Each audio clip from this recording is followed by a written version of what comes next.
হঠাৎ করে আজকে বিয়েটা হয়ে গেল। আজকে যে আমার বিয়ে হবে আমি নিজেও জানি না কি থেকে কি হয়ে গেল।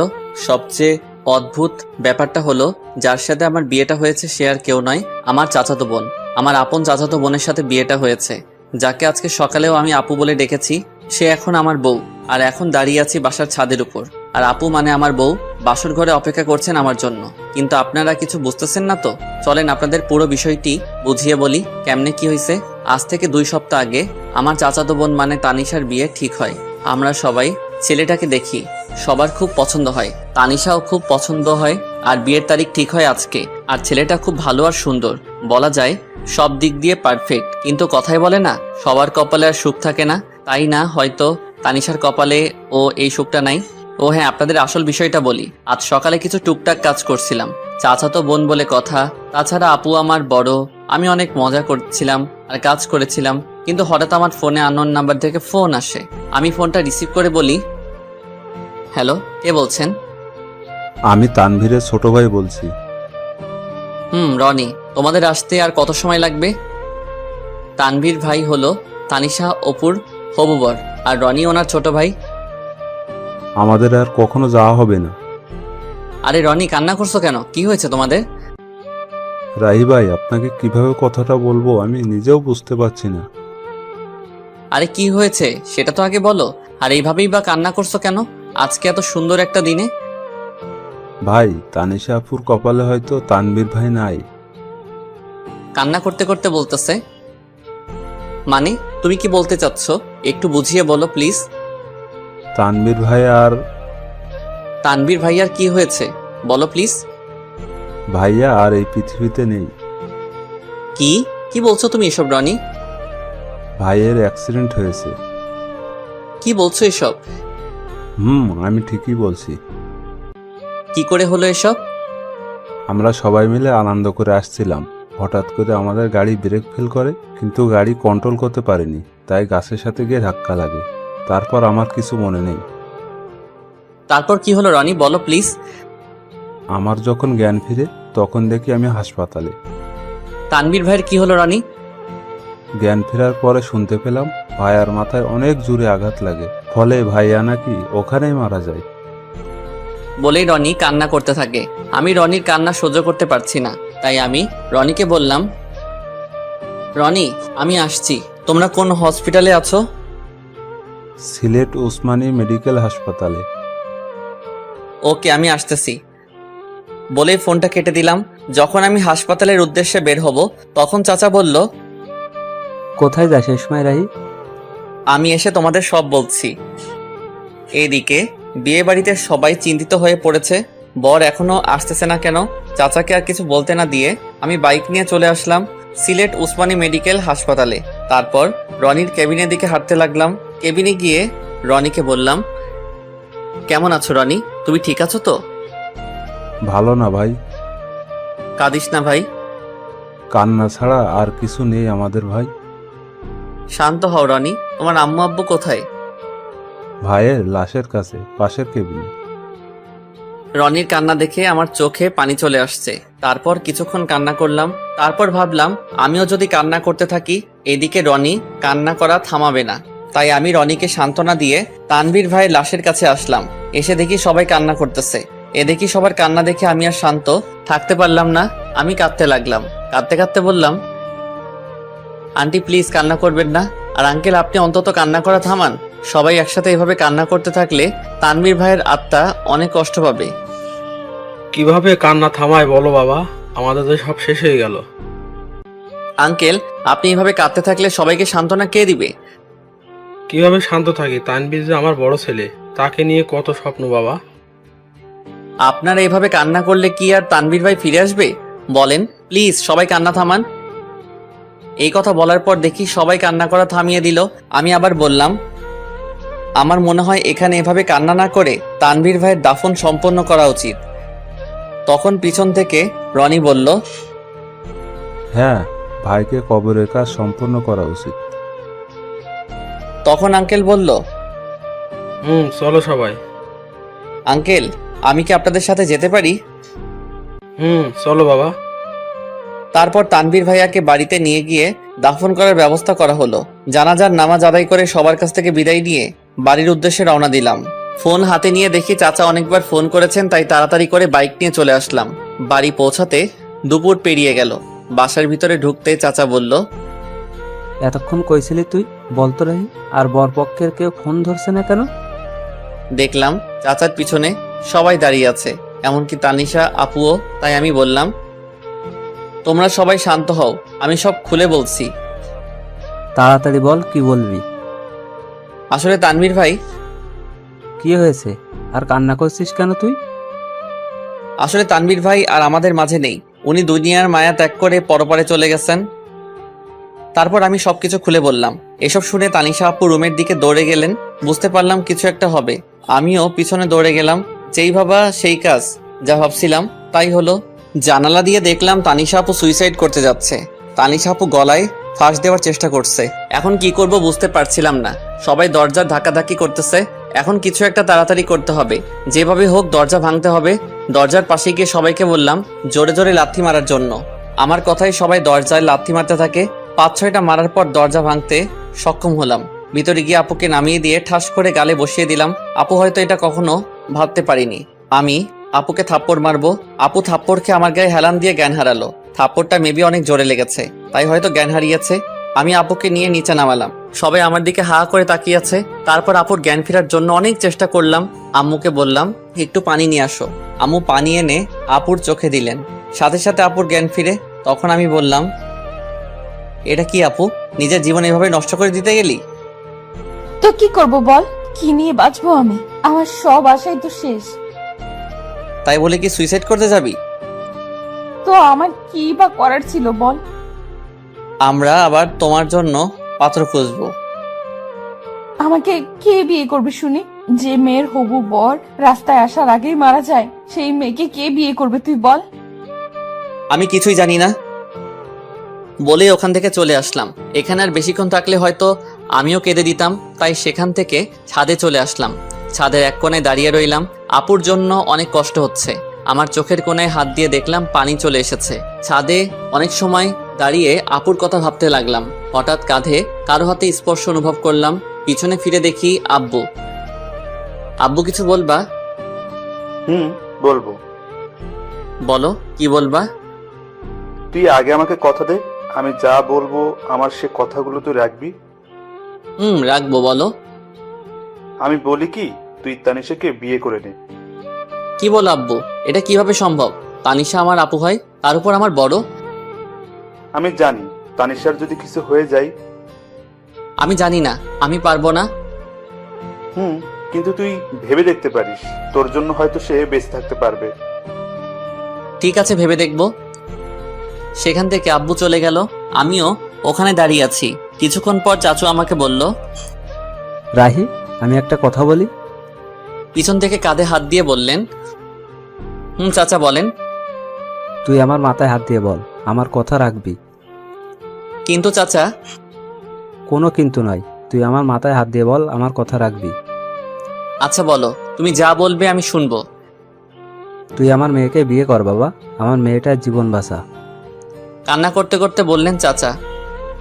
কিন্তু চাচা, তানিশা আপু লাগে, তার উপর আমার বড় হয়। কোনো কিন্তু নয়, আর তানিশা তোর মাত্র 2 বছরে বড়। প্লিজ বাবা, তুই আমার মেয়েকে বিয়ে করে ওর জীবনটা বাঁচা। বল বাবা, বিয়ে করবি? কাঁদতে শুরু করলেন চাচা। ঠিক আছে চাচা, আমি বিয়েতে রাজি আছি। আর এইভাবেই আমার আর তানিশা আপুর বিয়েটা সম্পন্ন হলো। এতক্ষণ যা বললাম সব বিয়ের আগের ঘটনা। দেখছেন কখন থেকে আপনাদের সাথে বকবক করেই যাচ্ছি। আপনাদের আমার পরিচয়টাই দেওয়া হলো না। আমার নাম ফয়সাল আহমেদ রাহি, বাবা মায়ের একমাত্র ছেলে। আর আমার ছোট একটা দুষ্টু মিষ্টির বোন আছে। আর মনে হয় আপনাদের কিছু বলার দরকার নেই, কারণ গল্প পড়লে সব জানতে পারবেন। এখন আর বকবক না করে গল্প ফিরা যাক। কি বলেন আপনারা? আমি ছাদে দাঁড়িয়ে এগুলো ভাবছিলাম। কখন যে চোখে পানি চলে এসেছে নিজেও জানি না। চোখ মুছতেছি, তখন কেউ কাঁধে হাত রাখলো। পিছন তাকিয়ে দেখি আব্বু। আব্বু ওই সময় এখানে? এখনো ঘুমাওনি কেন? পৃথিবীর একমাত্র খারাপ বাবা হয়তো আমি। নিজের ভাইয়ের মেয়ের জন্য নিজের ছেলের কুরবানি দিলাম। আমি চুপ। তোর সাথে আমি আর ভাই অনেক বড় অন্যায় করে ফেলেছি। এ সময় তোর ঘুরে বেড়ানোর কাজ, বন্ধুদের সাথে সময় কাটানো, পড়াশোনা করার সময়, সেখানে আমরা তোর উপর অনেক বড় একটা দায়িত্ব দিয়ে ফেলেছি। তোর অমত থাকা সত্ত্বেও আমরা তানিশের সাথে তোর বিয়ে দিয়েছি। আমাদের মাফ করে দিস বাবা। কি সব আবল তাবল বলছো আব্বু? তোমার ভালো মনে করছো তাই বিয়ে দিয়েছো, এতে কষ্ট পাবার কি আছে? মেয়েটা কিছু একটা করে ফেলতে পারে, তাই তোর সাথে বিয়ে দিয়েছি। রাগ করিস না বাবা, অনেক রাত হয়েছে, ঘরে যা। বাবা, মেয়েটা একা বসে আছে। আমি আর কিছু না বলে নিচে চলে আসলাম। আমার রুমে দরজা খুলে দেখে আপু কান্না করছে।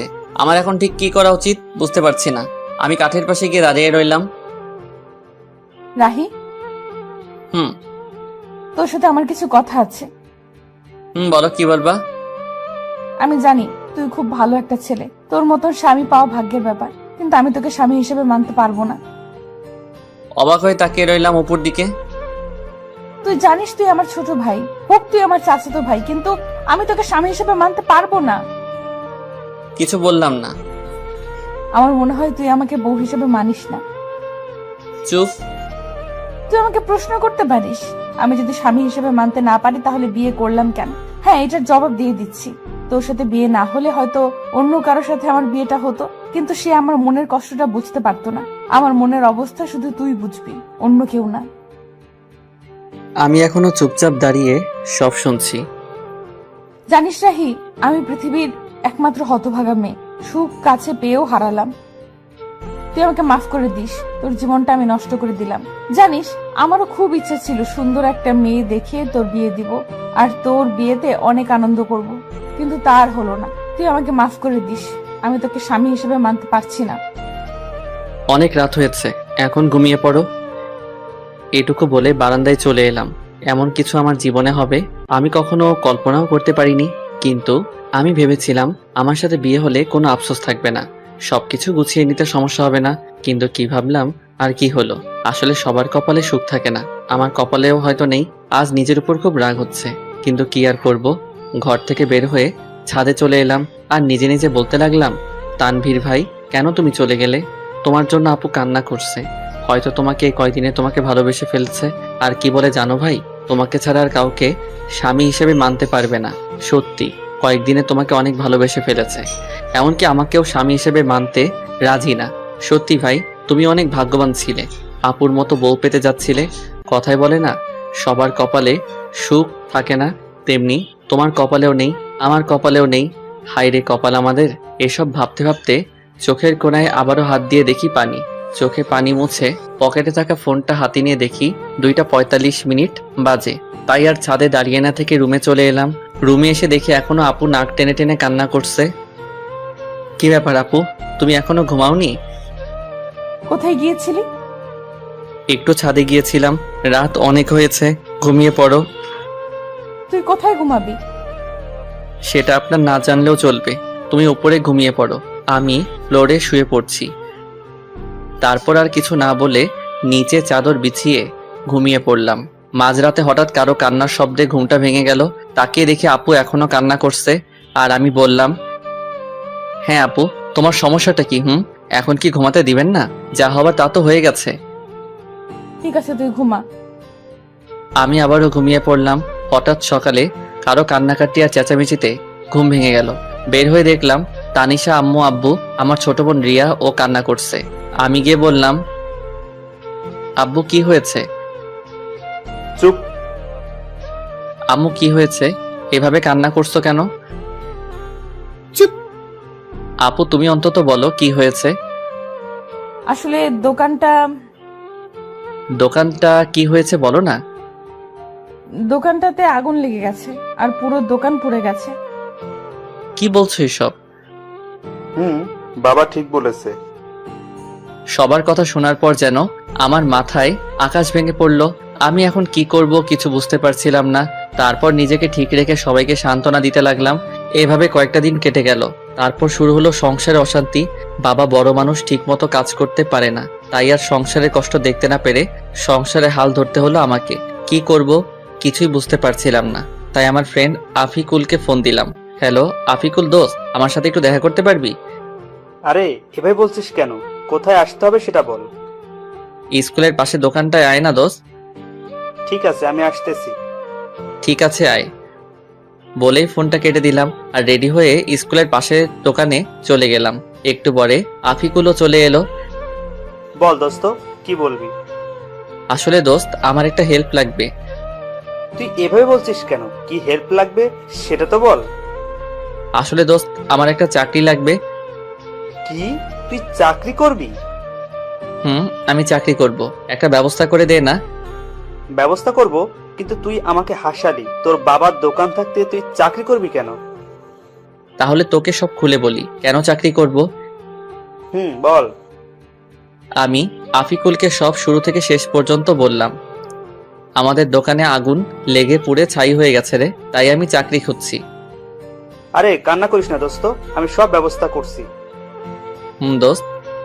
ঠিক আছে, সন্ধ্যা হয়ে গেছে, তুই বাড়ি যা, আমি সব ব্যবস্থা করছি। ঠিক আছে, আমি যাচ্ছি, তুইও যা।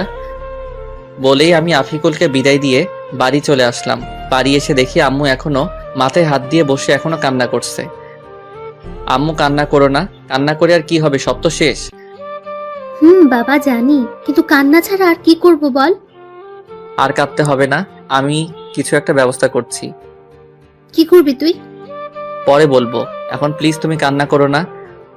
ঠিক আছে। আম্মুকে সান্ত্বনা দিয়ে রুমে চলে এলাম। এসে দেখি তানিশা আপুও কান্না করছে। তাই আমি বললাম, তুমি কান্না করছো কেন? আমার জন্য তো সব হচ্ছে। তোমার জন্য আমার কি হলো? তোদের এখানে আসার সাথে সাথেই ক্ষতি হয়ে গেল। আমার মনে হয় এতে আপনার কোনো দোষ নেই, এটা আমার কপালের দোষ। এটা তোর কপালের দোষ না, এটা আমার কপালের দোষ। তোমার কপালের দোষ কেমন করে হলো? হ্যাঁ, আমার কপাল খারাপ, কারণ যে মেয়ের বিয়ের দিনে বর মারা যায়, শ্বশুর বাড়ি আসতে না আসতেই ক্ষতি হয়ে যায়, তার কপালের দোষ না তো কার কপালের দোষ? কি বলছেন? আপনার শ্বশুর বাড়ি? হ্যাঁ, আমার শ্বশুর বাড়ি তো। কেমন করে হলো তোমার শ্বশুর বাড়ি? কারণ তোর সাথে আমার বিয়ে হয়েছে, তাই এটা আমার শ্বশুর বাড়ি। কি, তোমার সাথে আমার বিয়ে হয়েছে? কি, ওটা বিয়ে?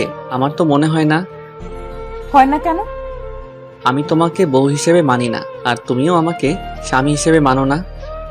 কথা বলতে বলতে হঠাৎ আফিকুলের ফোন এসেছে। আফিকুল, বল। খুশির খবর আছে বন্ধু। কি খুশির খবর? দোকানে আয় বলছি। ঠিক আছে, আমি আসছি, তুই একটু অপেক্ষা কর। আমি বের হতে হতে তানিশা আপুকে বললাম, আমি আসি, তোমার সাথে পরে কথা বলবো। কোথায় যাবি এখন? এসে সব বলছি তোমাকে। আমি আর কথা না বলে চলে আসলাম স্কুলে পাশের দোকানে।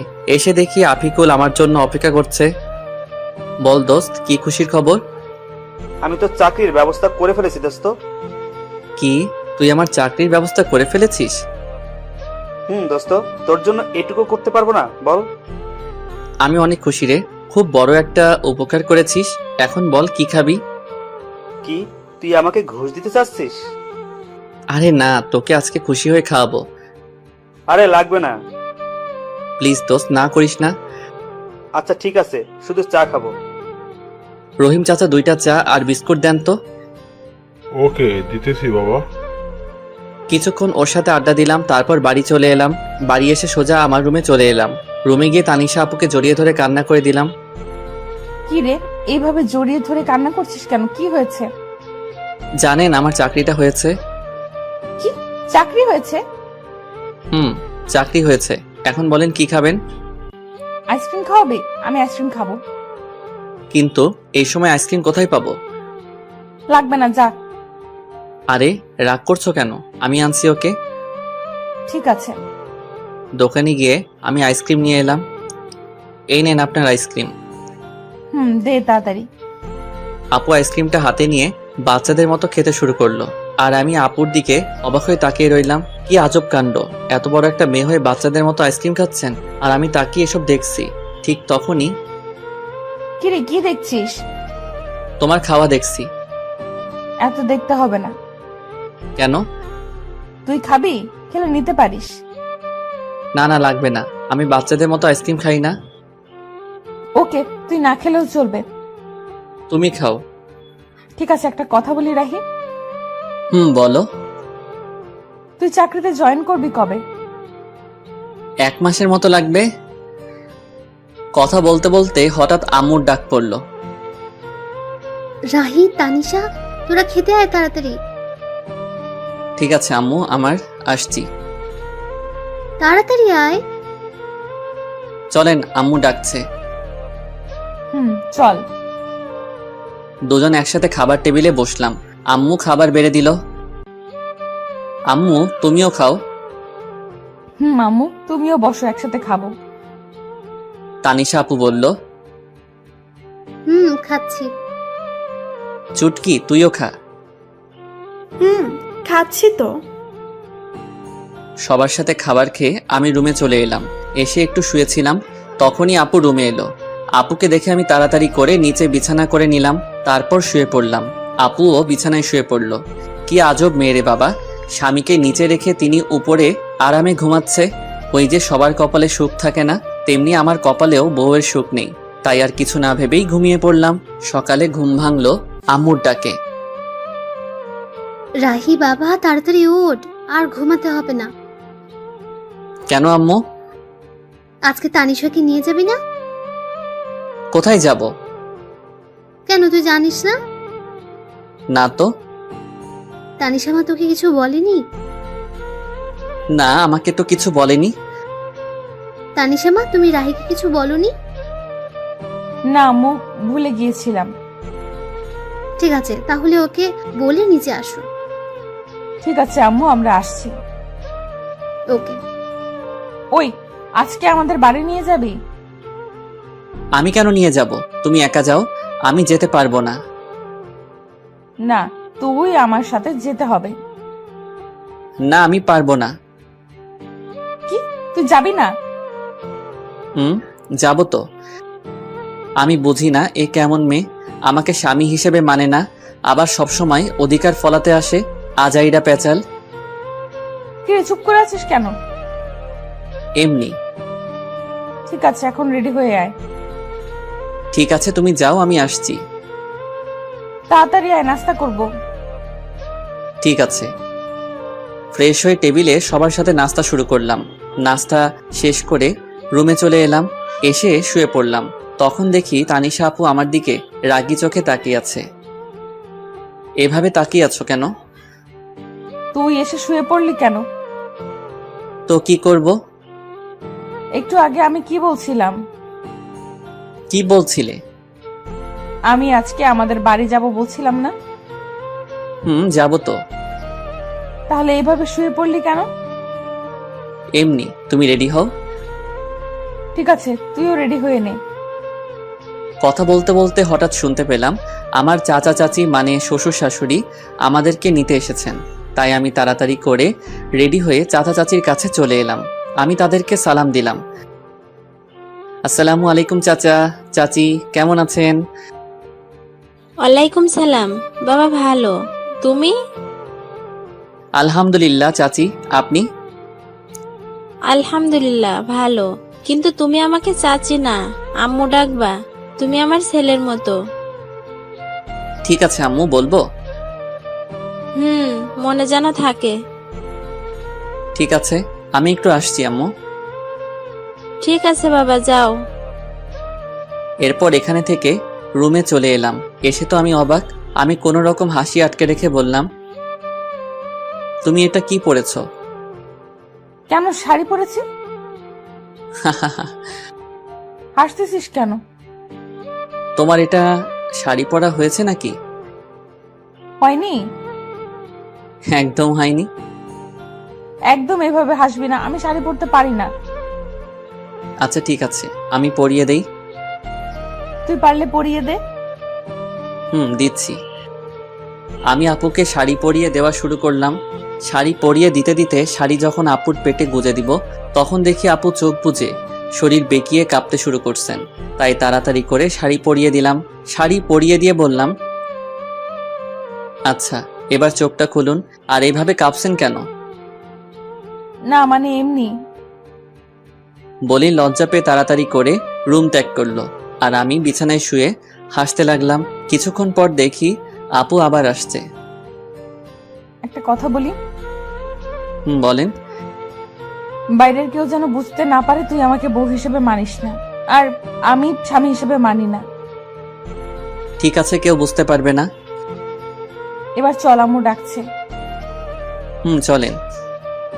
শ্বশুরবাড়ি মধুর হাড়ি, যে খেয়েছে সে বুঝেছে কেমন তাদের খাতিরদারি। অতঃপর শ্বশুরবাড়ির উদ্দেশ্যে সবাই রওনা হলাম। আমাদের বাড়ি থেকে শ্বশুরবাড়ি, সরি, এখনো তো হয়নি, কারণ আপু আমাকে স্বামী হিসেবে মানেন না। যাই হোক, চাচাদের বাড়ি যেতে ৪৫ মিনিটের মতো লাগে।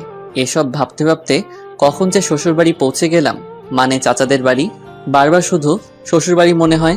গাড়ি থেকে নামতে যাব, তখন দেখি অনেকগুলো মেয়ে এসে দুলাভাই বলে চিল্লাচিল্লি করছে। নামার সাথে সাথেই আমাকে ঘিরে ধরলো। তখন একটা বলে উঠল, তানিশার জামাই তো অনেক কিউট, আমি তো দেখেই প্রেমে পড়ে গেছি। সবার প্রশংসা শুনে খুবই ভালো লাগছিল। তখনই হুট করে আপু আমার হাত শক্ত করে ধরেছে। দেখ দোস্ত, আমাদের তানিশা 2 দিনে জামাই পাগল হয়ে গেছে। তানিশা আমার হাত ধরে ভিতরে নিয়ে এলো, তারপর সোজা আপুর রুমে নিয়ে গেল আর রাগে লুচির মতো ফুলতে লাগলো। তখন বলে উঠল, আপু, ওখানে অনেক আনন্দ পাচ্ছিলি তাই না? তা তো একটু শালি বলে কথা। ওদের সাথে আর কথা বলতে দেখলে পা ভেঙে দিব। যা এখন ফ্রেশ হয়ে আয়। ঠিক আছে। আমি ফ্রেশ হতে চলে গেলাম। ফ্রেশ হয়ে গিয়ে সোফায় বসে পড়লাম। তখনই সব শালি আমাকে ঘিরে বসে পড়লো আর একে একে সবাই পরিচয় দিতে থাকে। সবার সাথে কথা বলছিলাম। তখনই আপু সবাইকে সরিয়ে আমার পাশে বসে পড়লো। এটা দেখে সবাই তো অবাক, তার থেকে বেশি অবাক তো আমি হয়েছি। আপু আমার হাত শক্ত করে ধরে সবার সাথে কথা বলতে থাকে। কি আজব রে ভাই, স্বামী হিসেবে মানতে তো রাজি না, তার উপর এমন অবস্থা। যাই হোক, সবার সাথে আড্ডা দিতে দিতে অনেক রাত হয়ে যায়। তারপর খাওয়া দাওয়া শেষ করে আপুর রুমে এসে চাদর বিছিয়ে নিচে শুয়ে পড়লাম। তখনই আপু বলে উঠল, রাহে, তোকে নিচে শুতে হবে না। কেন? আমি নিচে ঘুমাই, তুই উপরে ঘুমা। লাগবে না, আমি নিচে ঘুমাতে পারবো। তোকে যা বলছি তাই কর, বেশি কথা বলিস কেন? আচ্ছা ঠিক আছে। আমি আর কথা না বাড়িয়ে উপরে শুয়ে পড়লাম। সকালে কানের কাছে নিঃশ্বাসের শব্দ আসতেছে। চোখ খুলে তো আমি অবাক, কত সুন্দর করে আপু আমাকে জড়িয়ে ধরেছে আর আমার ঠোঁটের একেবারে কাছে আপুর ঠোঁট। এসব দেখে আমি আর নিজেকে কন্ট্রোল করতে পারছিলাম না, তাই আপুর ঠোঁট আমার ঠোঁট এক করে দিলাম। কিছুক্ষণ পর আপু চমকে ওঠে। তারপর আপু আমাকে ছাড়িয়ে নিয়ে বলল, সরি, আসলে রাতে বৃষ্টির সময় ভয় করছিল, তাই এসে শুয়েছিলাম। একথা বলে আপু লজ্জা পেয়ে ফ্রেশ হতে চলে গেল। আর আমি ভাবতে লাগলাম, কি মেয়েকে আল্লাহ আমার কপালে দিয়েছে। তখনই আপু বাথরুমে থেকে ফ্রেশ হয়ে বের হয়েছে। আমি শুয়ে দেখছি আপু ফ্রেশ হয়ে ড্রেসিং টেবিলের সামনে চুল ঠিক করছে। আমি শুধু আপুকে দেখছি।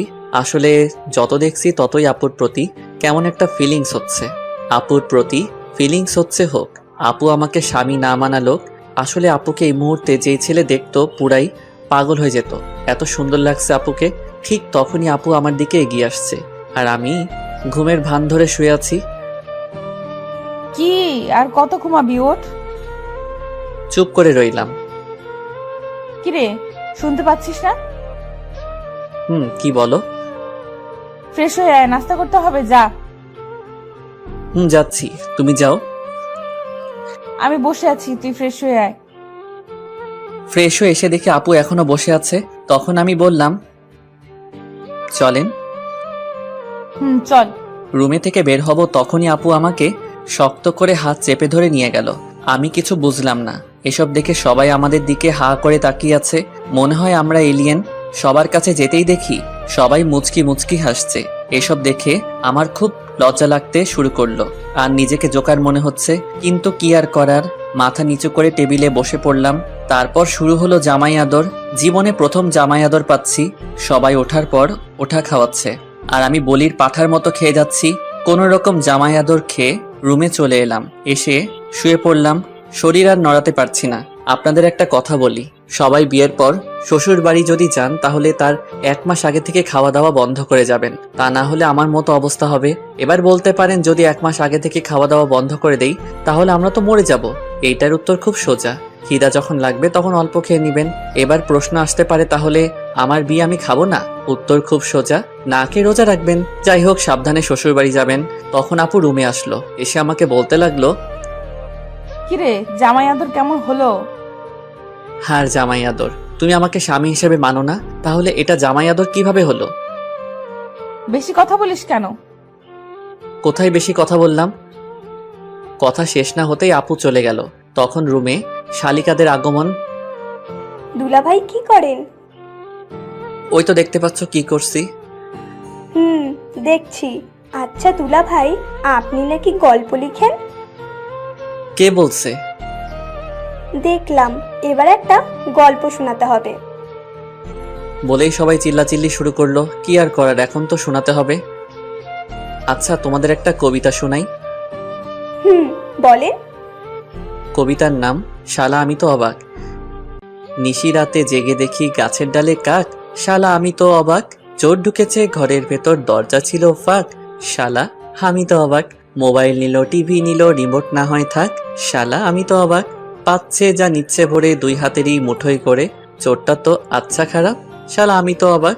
সব মালামাল বস্তা ভরে চোর পালালো চুরি করে, যাকটা চলে যাক, শালা আমি তো অবাক। মধ্যরাতে অন্ধকারে কুত্তা ডাকে জোরে জোরে, শিয়ালরা দেয় হাক, শালা আমি তো অবাক। ভয়ে শরীর শিউরে ওঠে, না জানি আজ কি যে ঘটে, আবার ডাকে কাক, শালা আমি তো অবাক। হয়নি রাতে তেমন কিছু, কোনো ভূতি নেয়নি পিছু, বেঁচে গেছি যাক, শালা আমি তো অবাক। সকালে দেখি পুরো পাড়া চিল্লাচিল্লি করছে তারা, চোরটা নাকি পড়ছে ধরা, চোরের মাথায় টাক, শালা এবার তো আমি পুরাই অবাক। এটা শুনে সবাই হাসতে হাসতে মরে যাওয়ার মতো অবস্থা। এভাবে দেখতে দেখতে কেটে গেল 2 দিন। আজ আমরা বাড়ি ফিরলাম। কথায় বলে না, হাসির পর কান্না আসে, তেমনি শুরু হলো আমাদের সংসারে টানাটানি। দোকান নেই, আব্বু কোনো কাজ করে না, এমনি আমিও কাজ করি না। বলে না, বসে বসে খেলে রাজার রাজত্ব শেষ হয়ে যায়, তেমনি আমাদের জমানো টাকাও শেষ হতে শুরু করলো। সংসারে অনেক টানাটানি, এসব আর ভালো লাগছে না। তাই আপিকুলের কাছে এলাম। দোস্ত, আমার চাকরির কি করলি ভাই? হয়ে গেছে। জয়েন কবে থেকে করতে হবে? কাল 1 থেকে জয়েন করবি। ঠিক আছে, কিন্তু তুই অনেক বড় একটা উপকার করলি ভাই, ধন্যবাদ তোকে। আরে ধন্যবাদ দিতে হবে না, বন্ধু তো বন্ধুর বিপদে আপদে পাশে থাকে। আমার জায়গায় তুই থাকলে কি করতি বল? করতাম। আচ্ছা, তুই পরীক্ষা ফিস দিয়েছিস? আমার হয়তো আর পড়ালেখা হবে না রে। লেখাপড়া ছাড়বি কেন? তো কি করব বল? জানি তোর কাছে টাকা নাই, তাই এই কথা বললি। আরে না। আমি সব জানি, আমার কাছে নাটক করবি না, আমি তোর টাকা দিয়ে দিব। ওকে দোস্ত। আচ্ছা চল, কলেজে গিয়ে সব দিয়ে আসি। না দোস্ত, এ সময় না, তুই গিয়ে আমার টাকাটা জমা দিয়ে দিস। আচ্ছা ঠিক আছে, আমি যাচ্ছি, পরে দেখা হবে। এরপর আফিকুল চলে যায়। মনের মধ্যে একটু শান্তি অনুভব করতে লাগলাম। আফিকুলকে বিদায় দিয়ে বাড়ি চলে এলাম। রাতে সবার সাথে খাবার খেয়ে একটু ছাদে চলে এলাম। কিছুক্ষণ পর আমার কাঁধে কেউ হাত রাখলো। চেয়ে দেখি আব্বু। আব্বু, কিছু বলবা? আসলে কিভাবে যে বলবো। বলো তো। তানিশার রেজিস্ট্রেশনের টাকা দিতে হবে বাবা। কত টাকা লাগবে? 6,000 টাকার মতো লাগবে। আচ্ছা ঠিক আছে, কবে দিতে হবে? কালকের পরের দিন। আচ্ছা ঠিক আছে, কালকে দিয়ে দিব। ঠিক আছে। আব্বু, তুমি এভাবে কান্না করছো কেন? এমনি বাবা। বলেই আব্বু কান্না করতে করতে চলে গেল। আব্বুর কান্না দেখে নিজেকে কন্ট্রোল করতে পারলাম না, নিজেও কান্না করে দিলাম। আব্বু চলে যাওয়ার পর কিছুক্ষণ ছাদে রইলাম, তারপর সেখান থেকে এসে ঘুমিয়ে পড়লাম। সকালে তাড়াতাড়ি ঘুম থেকে উঠে ফ্রেশ হয়ে নামাজ আদায় করে নিলাম। কাউকে কিছু না বলে অফিসে চলে এলাম। আগে থেকেই সবকিছু বলা ছিল, তাই সোজা জয়েন করে ফেললাম। তারপর ম্যানেজার স্যারের কাছে এলাম। আসতে পারি স্যার? আরে রাহি, আসো। স্যার, আমার কাজটা কি জানতে পারি? অবশ্যই। আমার কাজটা কি? তোমার কাজ সেল করা। ঠিক আছে স্যার। আর হ্যাঁ, প্রতিদিন সকাল 8টায় আসতে হবে, দেরি হলে বেতন থেকে টাকা কাটা যাবে। ঠিক আছে স্যার। বলে একটা গাড়ির সাথে চালক বেরিয়ে পড়লাম। সকালে কিছু খাওয়া হয়নি, তাই এক দোকানে সেল করে চা আর বিস্কুট খেতে লাগলাম। আর বেশি কিছু খেলাম না, কারণ আমার কাছে টাকা নেই। অন্য কিছু খেলে আর দুপুরে কিছু খাওয়া হবে না। সেল করতে করতে কখন যে দুপুর হয়ে গেছে খেয়ালই নেই। দুপুরের খাবার খেয়ে আবারও সেল করতে লাগলাম। সেল করা শেষ করতে করতে রাত হয়ে গেল। গাড়ি জমা দিতে ফোনের দোকানে চলে এলাম। আমার 2টা ফোন ছিল, তাই একটা বিক্রি করে দিলাম। 10,000 দিয়ে বিক্রি করে দিলাম। তারপর বাড়ি চলে এলাম। বাড়ি এসে ফ্রেশ হয়ে আব্বুর কাছে এলাম। আব্বু, টাকা। কিসের টাকা বাবা? তোমার মেয়ের রেজিস্ট্রেশনের ফিস। আমি আর কিছু না বলে আব্বুর কাছে টাকা দিয়ে রুমে চলে এলাম। একটু পর আপু মানে তানিশা খাবারের জন্য ডাক দিল। সবার সাথে খাবার খেয়ে ছাদে চলে গেলাম। আজকের চাঁদটা অনেক সুন্দর লাগছে, এসব ভাবছিলাম তখন কেউ কাঁধে হাত দিল। তাকিয়ে দেখি আপু। কিছু বলবে? টাকা তুই দিয়েছিস না? না মানে তুই দিয়েছিস নাকি সেটা বল। আমি দিয়েছি। কেন? তুই এত টাকা কোথায় পেলি? আমার ফোনটা বিক্রি করে দিয়েছি। কেন? জানি না। জানি না মানে কি? আমার ভালো লাগছে না, আমি ঘুমাবো বলেই সেখান থেকে চলে আসলাম। আর বেশি কথা বললাম না, কথা বললে হয়তো কথা আরো বেড়ে যেত। রুমে এসে ঘুমিয়ে পড়লাম। সকালে পাখির কিচিরমিচির আওয়াজে ঘুম ভেঙে গেল। নামাজের সময় ছিল, তাই নামাজটা আদায় করে নিলাম। সকালে সবার সাথে নাস্তা করতে বসে পড়লাম। হঠাৎ করে তানিশা আপু বলল, আব্বু, আমি একটা কথা বলবো। মা বলো। বলছিলাম কি, রাহি তো একাই চাকরি করে এখন সংসার চালায়, আর তাতে ওর অনেক কষ্ট হয়। আমি বলি কি, আমি যদি একটা চাকরি করি তাহলে ওর কষ্ট একটু কম হতো। এই পরিবারের আর কারো ইনকাম করতে হবে না, আমি এখনো মরে যাইনি, মরে গেলে করো বলে সেখান থেকে রুমে চলে এলাম। আসলে আমি চাই না তানিশা আপু কোনো কাজ করুক। আমি রেডি হয়ে অফিসে চলে এলাম। প্রতিদিনের মতো আজকে একটা চালক নিয়ে বেরিয়ে পড়লাম সেল করতে। সেল করতে করতে দুপুর হয়ে গেল। তখন সাথে থাকা সোহাগ ভাই বললেন, ভাই চলেন কিছু খেয়ে আসি। চলো। দোকানে বসে পাউরুটি খাচ্ছিলাম। সামনে চেয়ে দেখি কেউ আমার দিকে তাকিয়ে আছে। ভালো করে তাকিয়ে দেখি আব্বু ওর ফ্রেন্ডের সাথে দাঁড়িয়ে আছে। তাই আমি তাড়াতাড়ি খেয়ে সোহাগ ভাইকে নিয়ে চলে এলাম। তারপর আবার দোকানে সেল করতে লাগলাম। সেল করতে করতে রাত হয়ে গেল। গাড়ি জমা দিয়ে হাঁটছিলাম। পকেটে হাত দিয়ে দেখি টাকা নেই, তাই বাধ্য হয়ে হাতের ঘড়িটা বিক্রি করে দিলাম। বাড়ি এসে সোজা রুমে চলে এলাম। ফ্রেশ হয়ে সবার সাথে খাবার টেবিলে বসে পড়লাম। খাওয়া দাওয়া শেষ করে ছাদে চলে গেলাম। ছাদে আসি কারণ আমার মন খারাপ থাকলে ছাদে এসে সময় কাটাই আর চাঁদ দেখতে থাকি। অনেক সময় থাকার পর রুমে আসলাম। খেতা বালিশ নিয়ে নিচে শুতে যাব, তখনই একটা কথা বলতাম। বলেন। তুই উপরে ঘুমা, আমি নিচে ঘুমাই। আমি কাপুরুষ নই। একটা মেয়েকে নিচে ঘুমাতে দিয়ে আমি উপরে ঘুমাবো, আপনি ঘুমান। আর কথা না বলে ঘুমিয়ে পড়লাম। সকালে ঘুম থেকে উঠে দেখি আপু গোসল করে আসছে। এটা দেখে তো আমি আপুর উপরে আবারও ক্রাশ খাইছি। ভেজা চুলে আপুকে অসম্ভব সুন্দর লাগছে, আপনাদের বলে বোঝাতে পারবো না। আপু আমার দিকে তাকাতেই আমি ঘুমের ভান ধরে রইলাম। তখন আপু বললেন, কি উঠবি না? আর কত ঘুমাবি? সবাই নাস্তা করার জন্য অপেক্ষা করছেন। উঠছি, তুমি যাও। তারপর আপু চলে যায়। আসলে আপুকে যত দেখছি ততই আপুর প্রতি ফিলিংস হচ্ছে। আমার কপালে হয়তো বউয়ের ভালোবাসা নেই, জীবনটা বেদনা। আপু কেন আমার ফিলিংসটা বোঝে না। ফ্রেশ হয়ে সবার সাথে নাস্তা শেষ করে রুমে এসে শুয়েছিলাম। আজকে শুক্রবার, তাই কাজ নাই। একটু পরে আপু আসলো। ওকে দেখে কেমন যেন লাগলো, মনে হয় অস্বস্তিতে আছেন। আপনার কি কিছু হয়েছে? কই না তো। সত্যি বলছেন তো? মিথ্যা বলছেন না তো? মিথ্যা বলতে যাব কেন? আচ্ছা ঠিক আছে। আচ্ছা একটা কথা বলি। বলেন। আমাকে কিছু টাকা দিতে পারবি? কত টাকা? 200 টাকা। ওই দিন হাতঘড়ি বিক্রি করে যা পেয়েছিলাম ওই টাকা আপুকে দিয়ে দিলাম। আজকে ছুটি, তাই একটু ঘুম দিলাম। বিকালে একটু ঘুরতে বের হলাম বন্ধুদের সাথে আড্ডা দিতে। মাগরিবের আজান হয়ে গেল, তাই নামাজটা আদায় করে রুমে চলে এলাম। রুমে আসতেই দেখলাম আপু বাথরুম থেকে বের হচ্ছে। আপুকে দেখে একটু সন্দেহ হচ্ছে। আজ এমন তো আগে কখনো মনে হয়নি। এতক্ষণ কোথায় ছিলি? এই একটু বাইরে ঘুরছিলাম। আমাকে নিয়ে গেলি না কেন? আপনাকে নিয়ে যাব কেন? কেন আমি যেতে পারি না বুঝি?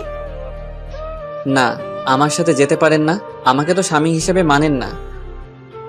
তোর সাথে ঘুরতে না যাওয়ার কি আছে? ওকে সামনের ছুটির দিন নিয়ে যাব। লাগবে না, আমি তোর সাথে যাব না। ওকে না গেলে আমার কি, আর কত আছে যাওয়ার জন্য। ওই কি বললি? কই কিছু না। আমি যাব। এখন না বললেন যাবেন না? এখন যাব, তোর কোনো সমস্যা? না, সমস্যা নেই। তারপর রাতে খাবার খেয়ে ঘুমিয়ে পড়লাম। পরের দিন ভোর সকালে ঘুম ভাঙলো। ঘুম থেকে উঠে নামাজ আদায় করে নিলাম। তারপর একটু গ্রামটা ঘুরে দেখতে লাগলাম। সকালের আবহাওয়া মনটা অনেক ভালো করে দেয়। কত সুন্দর লাগে সকালবেলা। কিছুক্ষণ গ্রামটা ঘোরাঘুরি করে রুমে চলে এলাম। এসে দেখি আপু এখনো ঘুমিয়ে আছে। ভাবলাম ঠেকে দিব কিনা, অত কিছু না ভেবে ডাক দিলাম, আপু উঠেন, সকাল হয়ে গেছে। আর কত ঘুমাবেন? ওই আপু উঠবেন না? কি হয়েছে আম্মু, এত সকাল সকাল ডাকছো কেন? কেদি কয় কি আমি নাকি তার আম্মু?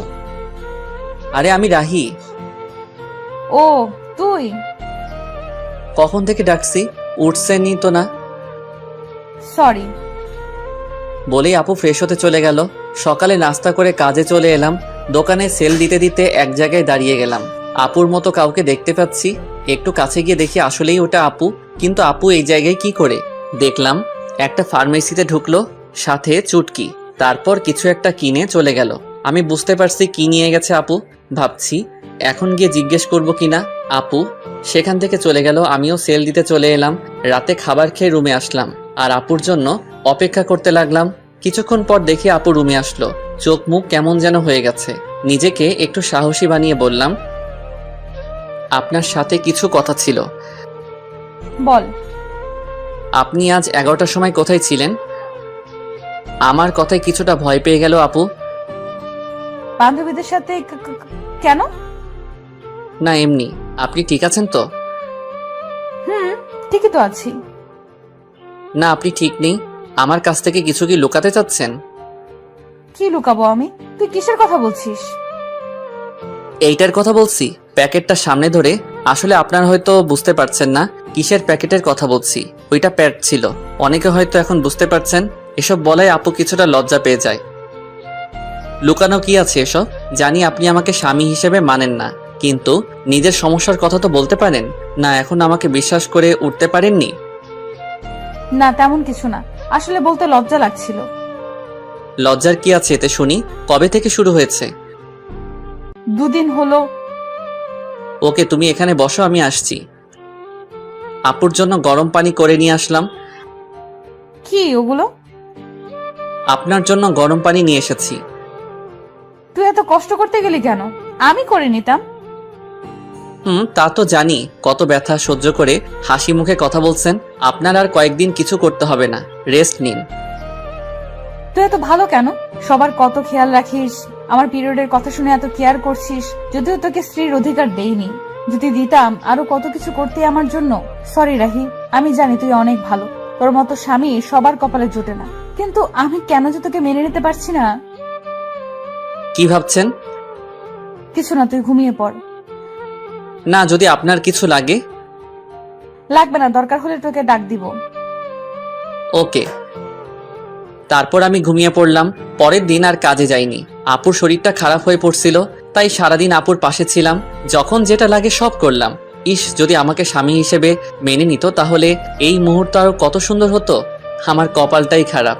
আচ্ছা, ও কি বুঝে না আমি ওকে কতটা ভালোবেসে ফেলেছি? এক মুহূর্ত ভালো লাগে না আপুকে ছাড়া। রাতে আবার আপুর জন্য গরম পানি করলাম। তারপর ওষুধ খাইয়ে দিয়ে ঘুম পাড়িয়ে দিলাম। আমিও ঘুমাতে আসলাম।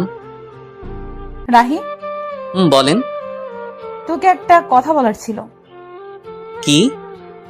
আমি প্রথম দিন তোকে একটা কথা বলেছিলাম, আমি তোকে স্বামী হিসেবে মানতে পারবো না। কিন্তু এতদিন তোকে কাছে থেকে দেখেছি, তোর কেয়ার গুলো দেখে সত্যি আমি তোকে অনেক ভালোবেসে ফেলেছি। প্লিজ তুই আমাকে তোর স্ত্রী হিসেবে গ্রহণ কর। আমিও তো আপনাকে প্রথম দিন থেকেই ভালোবেসে ফেলেছি। কি এতদিন বলিসনি কেন? আমি কি জানতাম আপনিও আমাকে ভালোবাসেন? এখন তো জানলি। এখনো কি আপনি বলবি? আচ্ছা ঠিক আছে, তুমি করে বলবো। ও, ওদিকে আসছিস কেন? আপনিটাকে তুমি করতে হবে তো। আপুর এমন কথা শুনে আমার তো খুশিতে হিরো আলমের গান লাগায় নাচতে ইচ্ছে করতেছে। মনে সাহস নিয়ে আপুর ঠোঁটের কাছে আমার ঠোঁট এক করতে যাব, ঠিক তখনই চমকে উঠেছিলাম। আপু আমাকে থাপ্পড় মারলো কেন? তখনই চোখ খুলে দেখি এইটা ছিল স্বপ্ন। মনটাই খারাপ হয়ে গেল। কত সুন্দর একটা স্বপ্ন দেখলাম, এটা যদি বাস্তবে হতো তাহলে কেমন হতো। কিন্তু ওই যে আমার কপাল খারাপ, চারদিকে তাকিয়ে দেখি সকাল হয়ে গেছে। বিছানায় চোখ যেতেই দেখলাম আপু কত সুন্দর করে ঘুমাচ্ছে, ছোট বাচ্চাদের মতো করে। দেখলেই তো পাগল হয়ে যাওয়ার মতো অবস্থা, কিন্তু কিছু করার নেই। এত রোমান্টিক হওয়া আমার জন্য মানায় না। তাই গিয়ে আপুকে ডাক দিলাম, আপু উঠুন, সকাল হয়ে গেছে। হুম, আপনার শরীরে কেমন আছে এখন? ভালো। আপুকে তুলে আমি ফ্রেশ হয়ে খাবার টেবিলে চলে এলাম। দেখি আব্বু বসে আছে। রাহি, তোর সাথে কিছু কথা আছে। বলো আব্বু। আমাদের দোকানটা নতুন করে শুরু করবো ভাবছি। আব্বু এটা তো ভালো কথা। দোকানটা চালু হলে তোকে আর চাকরি করতে হবে না, লেখাপড়া কমপ্লিট করবি আর তানিশা মার খেয়াল রাখবি। আব্বু পরেরটা পরে দেখা যাবে, আগে তো শুরু করো। এইভাবেই আমাদের জীবনটা চলছিল। আপু আগের থেকে বেশি আমার উপর রাগ দেখায়, আবার অধিকারও খাটায়। মনে হয় যেন সত্যি আমি ওর বর। কখনো মনে হয় মেনে নিয়েছে, আবার কখনো মনে হয় এগুলো সবাইকে দেখানোর জন্য করছে। একদিন আপু বলল, চল আজকে আমরা ঘুরতে যাই। কোথায় যাবেন? চা বাগান দেখতে যাই। আমার ভালো লাগছে না। কি? আরেকবার বল, দেখ আমি তোর কি অবস্থা করি। আচ্ছা চলেন। এই তো গুড বয়। এ কেমন মেয়ে রে বাবা, একবার রাগ দেখায় আবার রাগ নেই, সব শেষ হয়ে যায়। ও আল্লাহ, কেমন মেয়ের পাল্লায় ফেললে। স্বামী হিসেবে মানে না, কিন্তু স্বামীর অধিকার ঠিক কাটায়। মন চায় কচু গাছের লগে ফাঁস দিয়ে মরে যায়। আল্লাহ আমায় উঠাই লও। আমি রেডি হয়ে আপুর জন্য অপেক্ষা করতে লাগলাম। মেয়েদের এই একটাই জিনিস, কোথাও যাইতে হলে মেকআপ নামের জিনিস তাদের দিতে হইব। কত সময় ধরে অপেক্ষা করতেছি, আসার কোনো নামই নেই। হলো আপনার? এই তো চল। আপুর দিকে তাকাতেই আবারও ক্রাশ খেলাম। নীল জামার সাথে ম্যাচিং করে চুড়ি, চোখে কাজল, অসম্ভব সুন্দর লাগছে, পরীর মতো লাগছে। কি আর বলমু ভাই, এগুলো শুধু নাটকে আর গল্পেই সম্ভব। জীবনে তো একটা পরীর মতো সুন্দর মাইয়া দেখলাম না, পরী নামের পেতনি দেখছি। কি হলো, হা করে কি দেখছিস? পরী দেখি। এখানে পরি পাইলি কই? আমার সামনে। মুখ ফসকে কথাটা বলে ফেললাম। আমার কথা শুনে আপু কিছুটা লজ্জা পেয়ে যায়। আর পরি দেখতে হবে না, চল। চলেন। তারপর আমি গিয়ে আমার বাইকটা বের করলাম। আপু এসে দাঁড়িয়ে আছে। উঠবেন না? উঠছি তো। বলেই আপু বাইকে উঠে আমার কাঁধে হাত রাখলো। কাঁধে হাত দিতেই অন্যরকম অনুভূতি হচ্ছিল। এই প্রথম বাইকে কোনো মেয়েকে নিয়ে উঠলাম। চাচাতো বউকে নিয়ে বাইক চালাচ্ছি, খুব ফিলিংস হচ্ছে। এই ফিলিংসটা আপনাদের বলে বোঝাতে পারবো না। তারপর বাইকটা স্টার্ট করে চালাতে শুরু করলাম। কিছুক্ষণ পর বাইকের স্পিডটা একটু বাড়িয়ে দিতেই আপু আমাকে শক্ত করে জড়িয়ে ধরে। এতক্ষণ এটাই তো চাইছিলাম, নরম শরীরের স্পর্শ, খুব ভালো লাগছিল। কিছুক্ষণ পর আমরা শ্রীমঙ্গল বদ্ধভূমি 71 চলে আসলাম, চায়ের রাজধানী শ্রীমঙ্গল। আমরা বাইক থেকে নামতেই আপু আমার হাত শক্ত করে জড়িয়ে হাঁটতে লাগলো। খুব ভালো লাগছিল তখন। আপু নীরবতা ভেঙে বলল, রাহি। বলেন। সরি। সরি মানে কেন? আমি তোকে মন থেকে স্বামী হিসেবে মানি না, কিন্তু সব সময় তোর উপর অধিকার দেখাই। না ঠিক আছে, আমি কিছু মনে করি না, সব আমার কপালের দোষ। এমন করে বলছিস কেন? কেমন করে বললাম আবার? কিছু না। কিছুক্ষণ আপুর কিছু পিক তুলে দিয়ে আমি বললাম, কিছু খাবেন? আইসক্রিম নিয়ে আয়। আমি তো জানি মেয়েরা ফুচকা পাগলি হয়, কিন্তু আপনি আইসক্রিম পাগলি কেন? এমনি। তোর কোনো সমস্যা? না, আনছি আমি। আইসক্রিম নিয়ে এলাম, তারপর বললাম, এই নেন আপনার আইসক্রিম। একটা কেন, তুই খাবি না?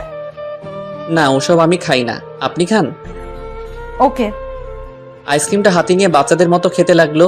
এত বড় একটা মেয়ে হয়ে বাচ্চাদের মতো আইসক্রিম খাচ্ছে, কি অদ্ভুত ব্যাপারটা। আপু আইসক্রিম খাচ্ছে আর আমি তাকিয়ে শুধু দেখছি। কি ব্যাপার, অমন করে কি দেখছিস? কই না তো। আমি দেখেছি তুই আমার খাওয়া দেখছিলি। না। দেখতে হবে না, চাইলে তুই খেতে পারিস। না, আপনি খান। আমি বলছি তুই খাবি, এই নে। আমি খাবো না, আপনি খান। তুই খাবি নাকি আইসক্রিম তোর মুখে মেখে দিব? আচ্ছা ঠিক আছে। আমি আর কিছু না বলে হা করি। আপু আইসক্রিম আমার মুখে দিল, আমি খেতে না চাইলেও বাধ্য হয়ে খেতে হলো। রাগ করলি? আমি সবার উপরে রাগ করি না। ও, তো কার কার উপর রাগ করিস না একটু শুনি। আপনাকে বলবো কেন? আর কিছু না বলে ঘোরাঘুরি করে বাড়ির উদ্দেশ্যে রওনা দিলাম। রাস্তায় হঠাৎ আমার একটা ফ্রেন্ড মিতুর সাথে দেখা। কিরে রাহি, কেমন আছিস? এই তো আলহামদুলিল্লাহ ভালো, তুই? আমিও ভালো আছি। তো তোর কি খবর? এই তো আর কি। আমরা কথা বলছিলাম, হঠাৎ আপুর দিকে চোখ যেতেই দেখলাম আপুর আগে ফুলছে। কিছু বুঝলাম না। তোর সাথে মেয়েটাকে? ও হলো আপনার বউ তানিশা, আর তানিশা ও আমার ফ্রেন্ড মিতু। হাই আপু, আপনি তো অনেক কিউট। ধন্যবাদ আপু। মিতুর সাথে কিছুক্ষণ কথা বলার পর বাড়িতে চলে এলাম। বাড়িতে আসতে আসতে সন্ধ্যা হয়ে গেছে। আমি ফ্রেশ হয়ে বিছানায় শুয়েছিলাম, তখন আপু রুমে আসলো। দেখে মনে হচ্ছে কোনো কারণে রেগে আছে। রুমে এসে আমার সাথে কোনো কথা বলেননি, আমিও বলিনি। রাতে আম্মু খাবার খেতে ডাকছে, তাই আমি খাওয়ার জন্য চলে এলাম। খাওয়া দাওয়া শেষ করে রুমে চলে আসি, এসেই শুয়ে পড়ি। তখন আপু রুমে আসলো। তখন আমি বললাম, কি ব্যাপার, আপনাকে এমন দেখাচ্ছে কেন? সারাদিন তো ঠিকই ছিলেন। আমার সাথে কথা বলবি না তুই? কেন, আমি আবার কি করলাম? মেয়ে মানুষ দেখলে এই গায়ে পড়ে কথা বলতে হবে, তাই না? কখন আবার মেয়েদের সাথে কথা বললাম? ও, এখন তো মনে করিয়ে দিতে হবে। আসার সময় কি ওই মেয়ের সাথে কথা বলিসনি? এত হেসে হেসে কি কথা শুনি? ও তো আমার ভালো ফ্রেন্ড। তাহলে ওর কাছে যা, আমার সাথে কথা বলবি না। আমি ওর সাথে কথা বলছি, তাতে আপনার কি? আপনি এত রাখছেন কেন? আমারই তো সব। মানে? কিছু না। বলেই শুয়ে পড়লো। কি আজব মেয়ে রে বাবা, এখন দেখছি কারোর সাথে কথা বলতে দেবে না। নিজে তো ভালোভাবে কথা বলেই না, আবার অন্য কারোর সাথে কথা বললে রেগে যায়। মেয়েদের মন বোঝা আসলে অনেক কঠিন। কি কখন কি চায় তারাই ভালো জানে। কি বলছিস? আপনি এখনো ঘুমাননি? তুই ঘুমাবি না?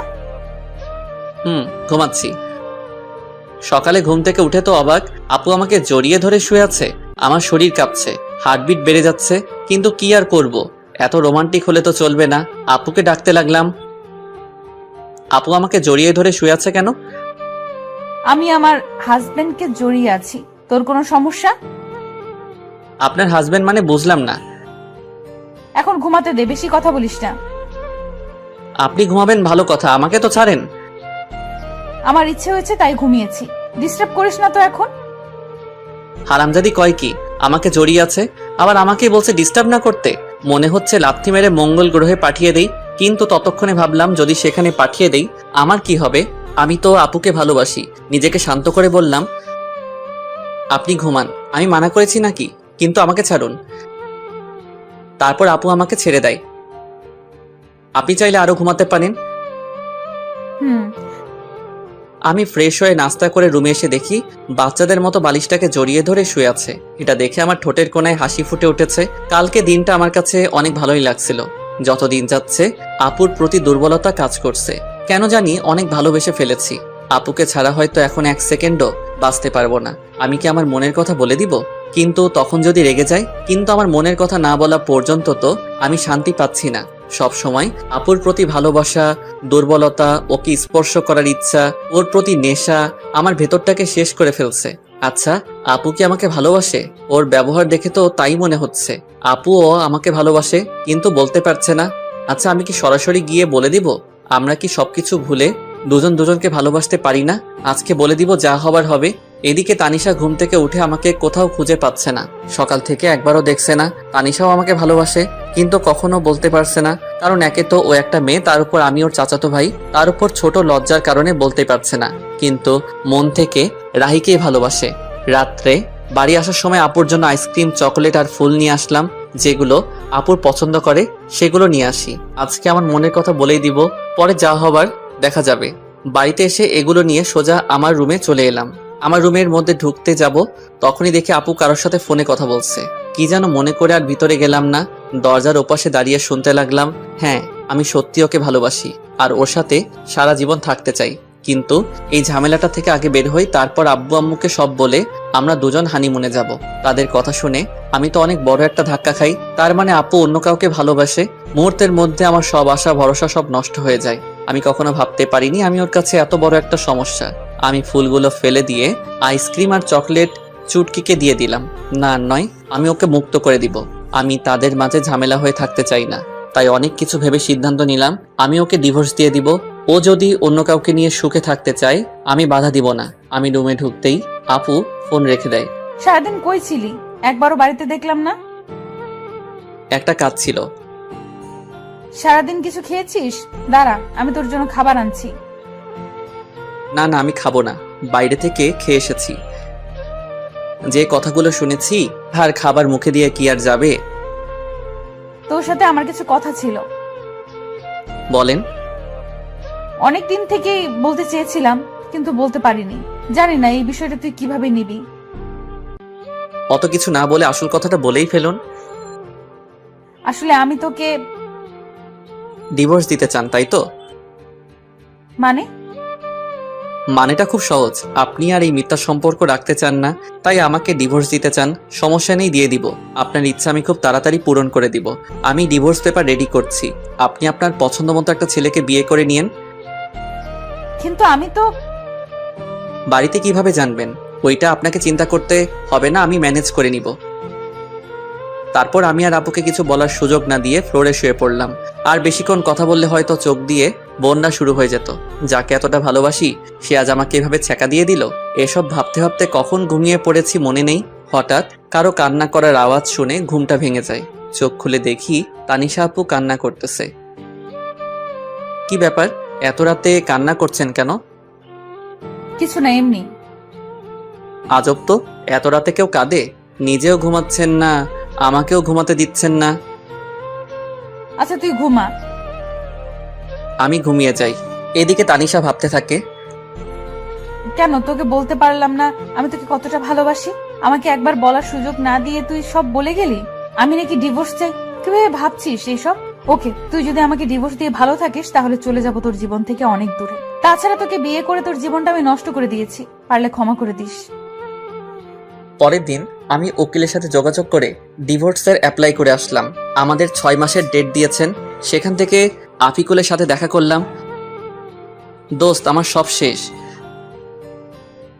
কেন, তোর আবার কি হলো? আর কাঁদছিস কেন? তানিশা আমার কাছে থেকে ডিভোর্স চাই। কি বলছিস এসব তুই? হ্যাঁ, আমি সত্যি বলছি। তাহলে কি করবি এখন তুই? আমার সাথে চল। কোথায়? চল না। আমি আর আফিকুল একটা বারে আসলাম। এখানে আনলি কেন? ড্রিঙ্কস করব তাই। তুই কি ড্রিঙ্কস করিস? হুম। কিন্তু তুই তো আজ পর্যন্ত একটা সিগারেটও মুখে নিয়ে দেখিস নাই। আজকের মতো তো আর কখনো কষ্ট পাই নাই। তারপর আমরা দুজনই ড্রিঙ্কস করি। আমি একটু বেশি খেয়েছি, যার কারণে নিজেকে কন্ট্রোল করতে পারছি না। তাই আফিকুল আমাকে বাড়িতে নিয়ে আসে। বাড়িতে দরজায় নক করতে তানিশা দরজা খুলে দেয়। ভাবি, আসলে আজকে রাহি একটু ড্রিঙ্ক করে ফেলেছে। আচ্ছা ঠিক আছে, আপনি ওকে ভেতরে নিয়ে আসুন। তারপর আফিকুল আমাকে রুমে রেখে চলে যায়। একটু পরে আপু আসলো। তুই ড্রিঙ্কস করেছিস? হ্যাঁ, হুম করেছি। তোর কোনো সমস্যা? তুই তো আগে এমন ছিলি না। সবসময় কি একরকম থাকতে হবে?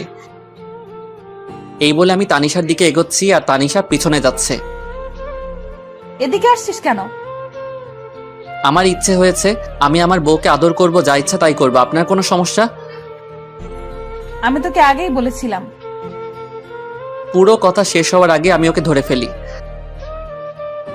কি করছিস? ছাড় আমাকে। আজকে আমার বউয়ের অধিকার নিয়েই ছাড়বো। এই বলে তানিশার কাছে যেতেই ধাক্কা মেরে বিছানায় ফেলে দিল। এত জোরে ধাক্কা দেয় যে আমি আর উঠতেই পারি না। একে তো নেশা করা অবস্থায় কখন যে ওখানেই ঘুমিয়ে পড়ি নিজেই জানি না। সকালে উঠে দেখি আজকে আমার আগে আপু উঠেছে। তাতে আমার কি, আমি আর ওকে নিয়ে ভাবতে চাই না। ফ্রেশ হয়ে নিচে আসলাম, কিন্তু তানিশাকে কোথাও দেখতে পাচ্ছি না। কি ব্যাপার, গেল কই? তারপর কিচেনে গেলাম। গিয়ে দেখি আম্মু আছে, তানিশা নেই। আম্মু, তানিশা কোথায়? ও তাসনিয়া রুমে আছে। আচ্ছা। তারপর তাসনিয়ার রুমে গেলাম, গিয়ে দেখি দুজনে বসে কি যেন বলছে। আমাকে দেখে তাসনিয়া বলতে লাগলো, ভাইয়া কেমন আছিস? ভালো, তুই? আমিও ভালো। ভাবিকে ডাকতে এসেছিস? না, এমনিতেই তোকে দেখতে এসেছিলাম। হ্যাঁ, আগে তো এত ভালো ছিলি না, এখন কি ব্যাপার? ভাবি যাও, ভাইয়া তোমাকে দেখতে না পেয়ে মনটাকে সান্ত্বনা দিতে পারছে না। তুই কিন্তু একটু বেশি পেকেছিস। দেখছো ভাবি, তোমার সামনে ভাইয়া আমাকে বকা দিচ্ছে। এতক্ষণ চুপ ছিল, এবার বলল, ওকে আর জ্বালাতে হবে না, চলো। তারপর আমি আর আপু চলে আসলাম। পিছনে ফিরে দেখলাম হারামিটা মিটমিট করে হাসছে। কিছু বলবি? আসলে কালকে রাতের জন্য সরি। আপু মাথা নিচু করে আছে। আসলে কালকে রাতে মনে হয় একটু বেশি করে ফেলেছি। আমি কখনো ভাবিনি এমনটা হবে। প্লিজ মাফ করে দিয়েন। আচ্ছা ঠিক আছে, তখন তুই হুঁশে ছিলি না, কিন্তু তুই ড্রিঙ্কস কেন করেছিস? এমনি বাদ দেন বলে চলে আসতে চাইছিলাম, এমনই সময় আপু আমার হাত টেনে ধরে। আপুর হাতের ছোঁয়ায় কেমন যেন বুকের মধ্যে ইলেকট্রিক শক লাগলো। আমাকে ইগনোর করছিস কেন? কই না তো। তাহলে বললি না কেন? এমনি ভালো লাগছে না। ও আচ্ছা, বলতে হবে না। তারপর আপু চলে যায়। সারাদিন আর একবারও কথা বলেনি। তাতে আমার কি, দুজনে দূরে দূরে থাকাই ভালো। কিছুদিন পর আবার শরীরটা অনেক খারাপ হয়ে যায়। এই কয়দিনে তানিশার সাথে দরকার ছাড়া কোনো কথা হয় নাই। তানিশাও দরকার ছাড়া কথা বলেনি। দেখি সোজা হয়ে শো, আমি তোকে জলপট্টি দিচ্ছি। লাগবে না আমার, আমি ঠিক আছি। লাগবে না মানে? জ্বর তো এখনো কমেনি। তো কি হয়েছে, মরেই তো যাব, তার থেকে তো বেশি কিছু না। এত বেশি কেন বুঝিস সব সময়? আমি বেশি বুঝি তাতে আপনার কি? আজব তো, এরকম করছিস কেন তুই আমার সাথে? কি করছি? কিছু না, এখন চুপ করে থাক। কিছু আর বললাম না, জানি আরো কিছু বললে হয়তো কষ্ট পাবে, আর কিছু শুনবেও না, তাই শুয়ে থাকলাম। আপু আমাকে জলপট্টি দিয়ে দিল। যতদিন পর্যন্ত সুস্থ হয়নি আমার পাশে থেকেছে, কিন্তু একবারও ভালোভাবে কথা বলেনি। এত যত্ন করিস কিন্তু ভালোবাসি কথাটা বললেও কি হয়? নিজেও কষ্ট পাবে, আমাকেও কষ্ট দিবে। ফাজিল একটা মাইয়া। কিছুদিন পর বলে ও নাকি তাদের বাড়িতে যাবে। কাল আমাকে আমাদের বাড়িতে নিয়ে যাবি? কি আবার, আগে তো বললে না না করতো, আজ বলতেই রাজি হয়ে গেল। পরের দিন আপুকে তাদের বাড়িতে নিয়ে যাই। আপুকে রেখে আসতে যাব তখন। বাবা আজকে দিনটা থেকে যা, এখনই আসলি আবার চলে যাবি? শাশুড়ি মা কথাটা বললেন। না মা, আমার কাজ আছে, ও থাকুক যতদিন থাকার, আমি পরে এসে নিয়ে যাব। আচ্ছা। তানিশার কাছে ওর মা গিয়ে বলল, কি ব্যাপার তানিশা, রাহির সাথে কি তোর কিছু হয়েছে? ও এমন ভাবে চলে গেল কেন? তানিশা কিছু না বলে ওর মাকে জড়িয়ে ধরে কেঁদে দেয়। কি হলো, কাঁদছিস কেন?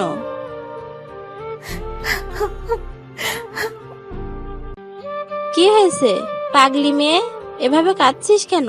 রাহি কি তোকে কিছু বলেছে? আম্মু, আমি রাহিকে ভালোবেসে ফেলেছি, কিন্তু বলতে পারছি না। ও অন্য কিছু ভেবে আমার উপর রেগে আছে। তারপর ওর মাকে সব খুলে বলে। আমি রাহির সাথে কথা বলে দেখছি। না আম্মু, তোমাকে বলতে হবে না। তুই তো বলতে পারবি না, পাগলি একটা। আমি বলছি।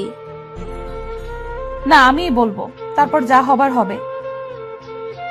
ওকে, তাহলে এবার কান্না থামা, পাগলি একটা। এদিকে আমি বাড়িতে এসে কিছু ভালো লাগে না, মনটা শুধু হাহাকার করছে। কি যেন নেই মনে হচ্ছে। আপুকে ওখানে রেখে এসে তো এখন রুমটা ফাঁকা ফাঁকা মনে হচ্ছে। ওকে কি নিয়ে আসবো? কিন্তু এত রাতে কিভাবে যাব? কাল সকালে গিয়ে নিয়ে আসবো, তা না হলে ওকে দেখতে না পেয়ে মরেই যাব। এদিকে রাতটা যেন কাটতেই চাচ্ছে না, এপাশ ওপাশ করছি। এদিকে তানিশাও অস্থির অস্থির লাগছে, কেন যেন রাহিকে ছাড়া ভালো লাগছে না। অনেক কষ্টের পর সকাল হলো, আমি রেডি হয়ে বেরিয়ে পড়বো। তখনই এত তাড়াহুড়ো করে কোথায় যাচ্ছিস? একটা কাজে। তোর আবার কিসের কাজ? আছে একটা জরুরি কাজ। আমি যাচ্ছি বলে চলে আসলাম। এতক্ষণ পর তানিশা আপুর বাড়িতে চলে আসলাম। এসে কলিং বেল চাপ দিতেই আমার চাচা মানে শ্বশুর মশাই দরজা খুলে আমাকে দেখতে পান। আরে রাহি বাবা, এত সকালে যে? ভেতরে আসতে বলবেন না? আরে আয়, এটা তো তোরই বাড়ি।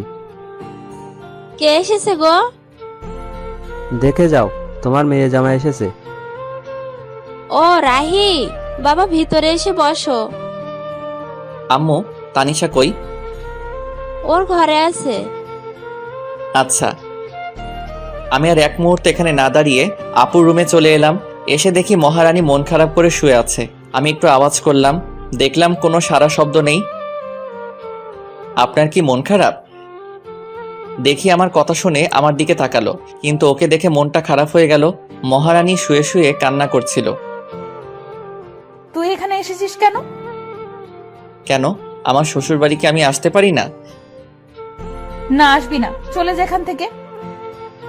কিন্তু আমি তো চলে যেতে আসিনি, আমি তো আপনাকে সাথে করে নিয়ে যেতে এসেছি। আমি কেন তোর সাথে যাব? আমি নিয়ে যাব তাই। আমি যাব না, তুই চলে যা এখান থেকে। আমি তো যাব না আপনি না গেলে।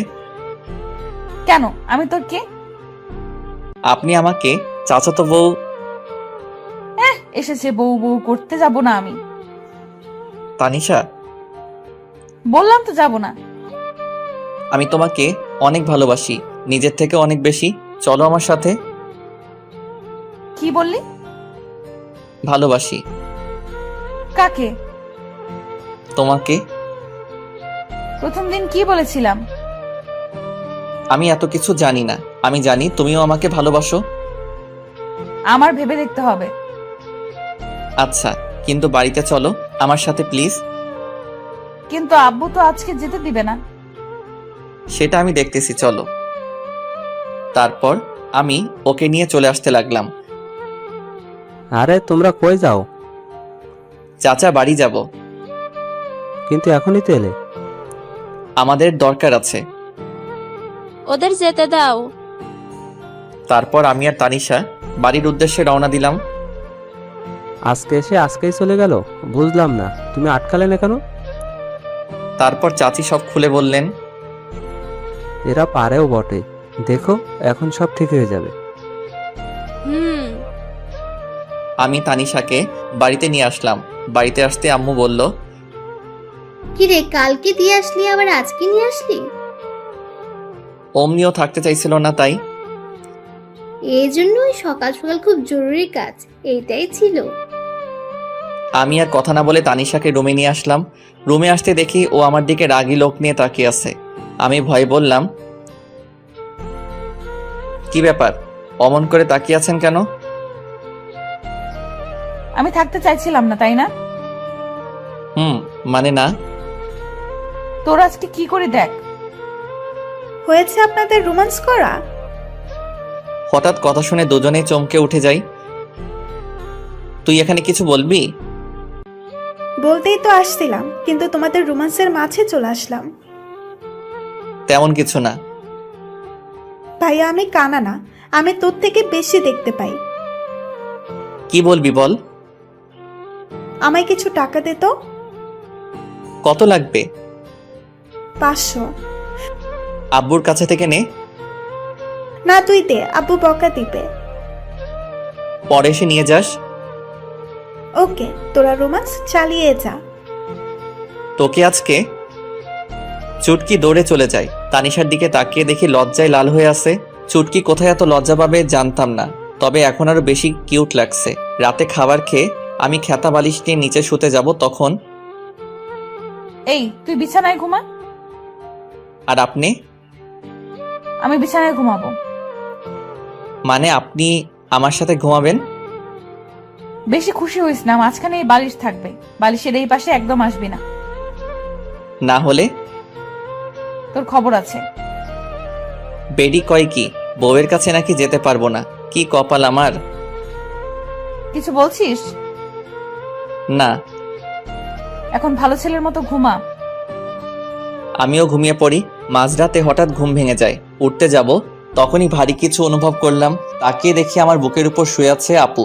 আমার অনেক ভালো লাগছিল, ইচ্ছে হয়েছিল সারা জীবন এভাবে ডাকতে। আমি আর উঠলাম না। যদি ওর ঘুম ভেঙে যায়, এভাবে বুকের উপর আপুকে জড়িয়ে ধরে আমিও ঘুমিয়ে পড়লাম। সকালে আমার আগেই আপুর ঘুম ভেঙে যায়, দেখে আমি ওকে, ও আমাকে জড়িয়ে ধরে আছি। ও উঠার চেষ্টা করতেই আমি আরো জোরে জড়িয়ে ধরি, এমনভাবে জড়িয়ে ধরে শুয়ে আছি আপু যেন বুঝতে পারে আমি ঘুমের ঘরে জড়িয়ে আছি। যখন আমার থেকে নিজেকে ছাড়িয়ে নিতে পারছে না, তখন আমাকে ডাকতে থাকে। রাহি, ওই আমি চুপ।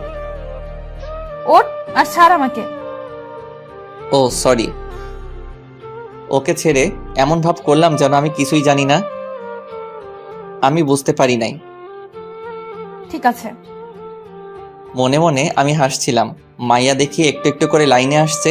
পরের দিন আমার আব্বু আম্মু আর চুটকি আমাদের এক আত্মীয়ের বাড়িতে যায় 2 দিনের জন্য। আম্মু যাওয়ার সময় বলে গেল যেন ওনার বৌমার খেয়াল রাখি আর ঝগড়া যেন না করি। মুই আর কি কইতাম, আমি তো এখন অবুঝ বাচ্চা। দুপুর হয়েছে, খুব খিদা লাগছে। তানিশা কই গেল? তানিশা আপু, বল। দুপুর হয়ে গেল তো, কিছু কি রান্না করছেন? খুব ক্ষুধা লাগছে। আমি তো রান্না করতে পারি না। কি মজা করছেন আমার সাথে? মজা কেন করব, আমি সত্যিই রান্না করতে পারি না। খাইতে পারেন মানে? কিছু না।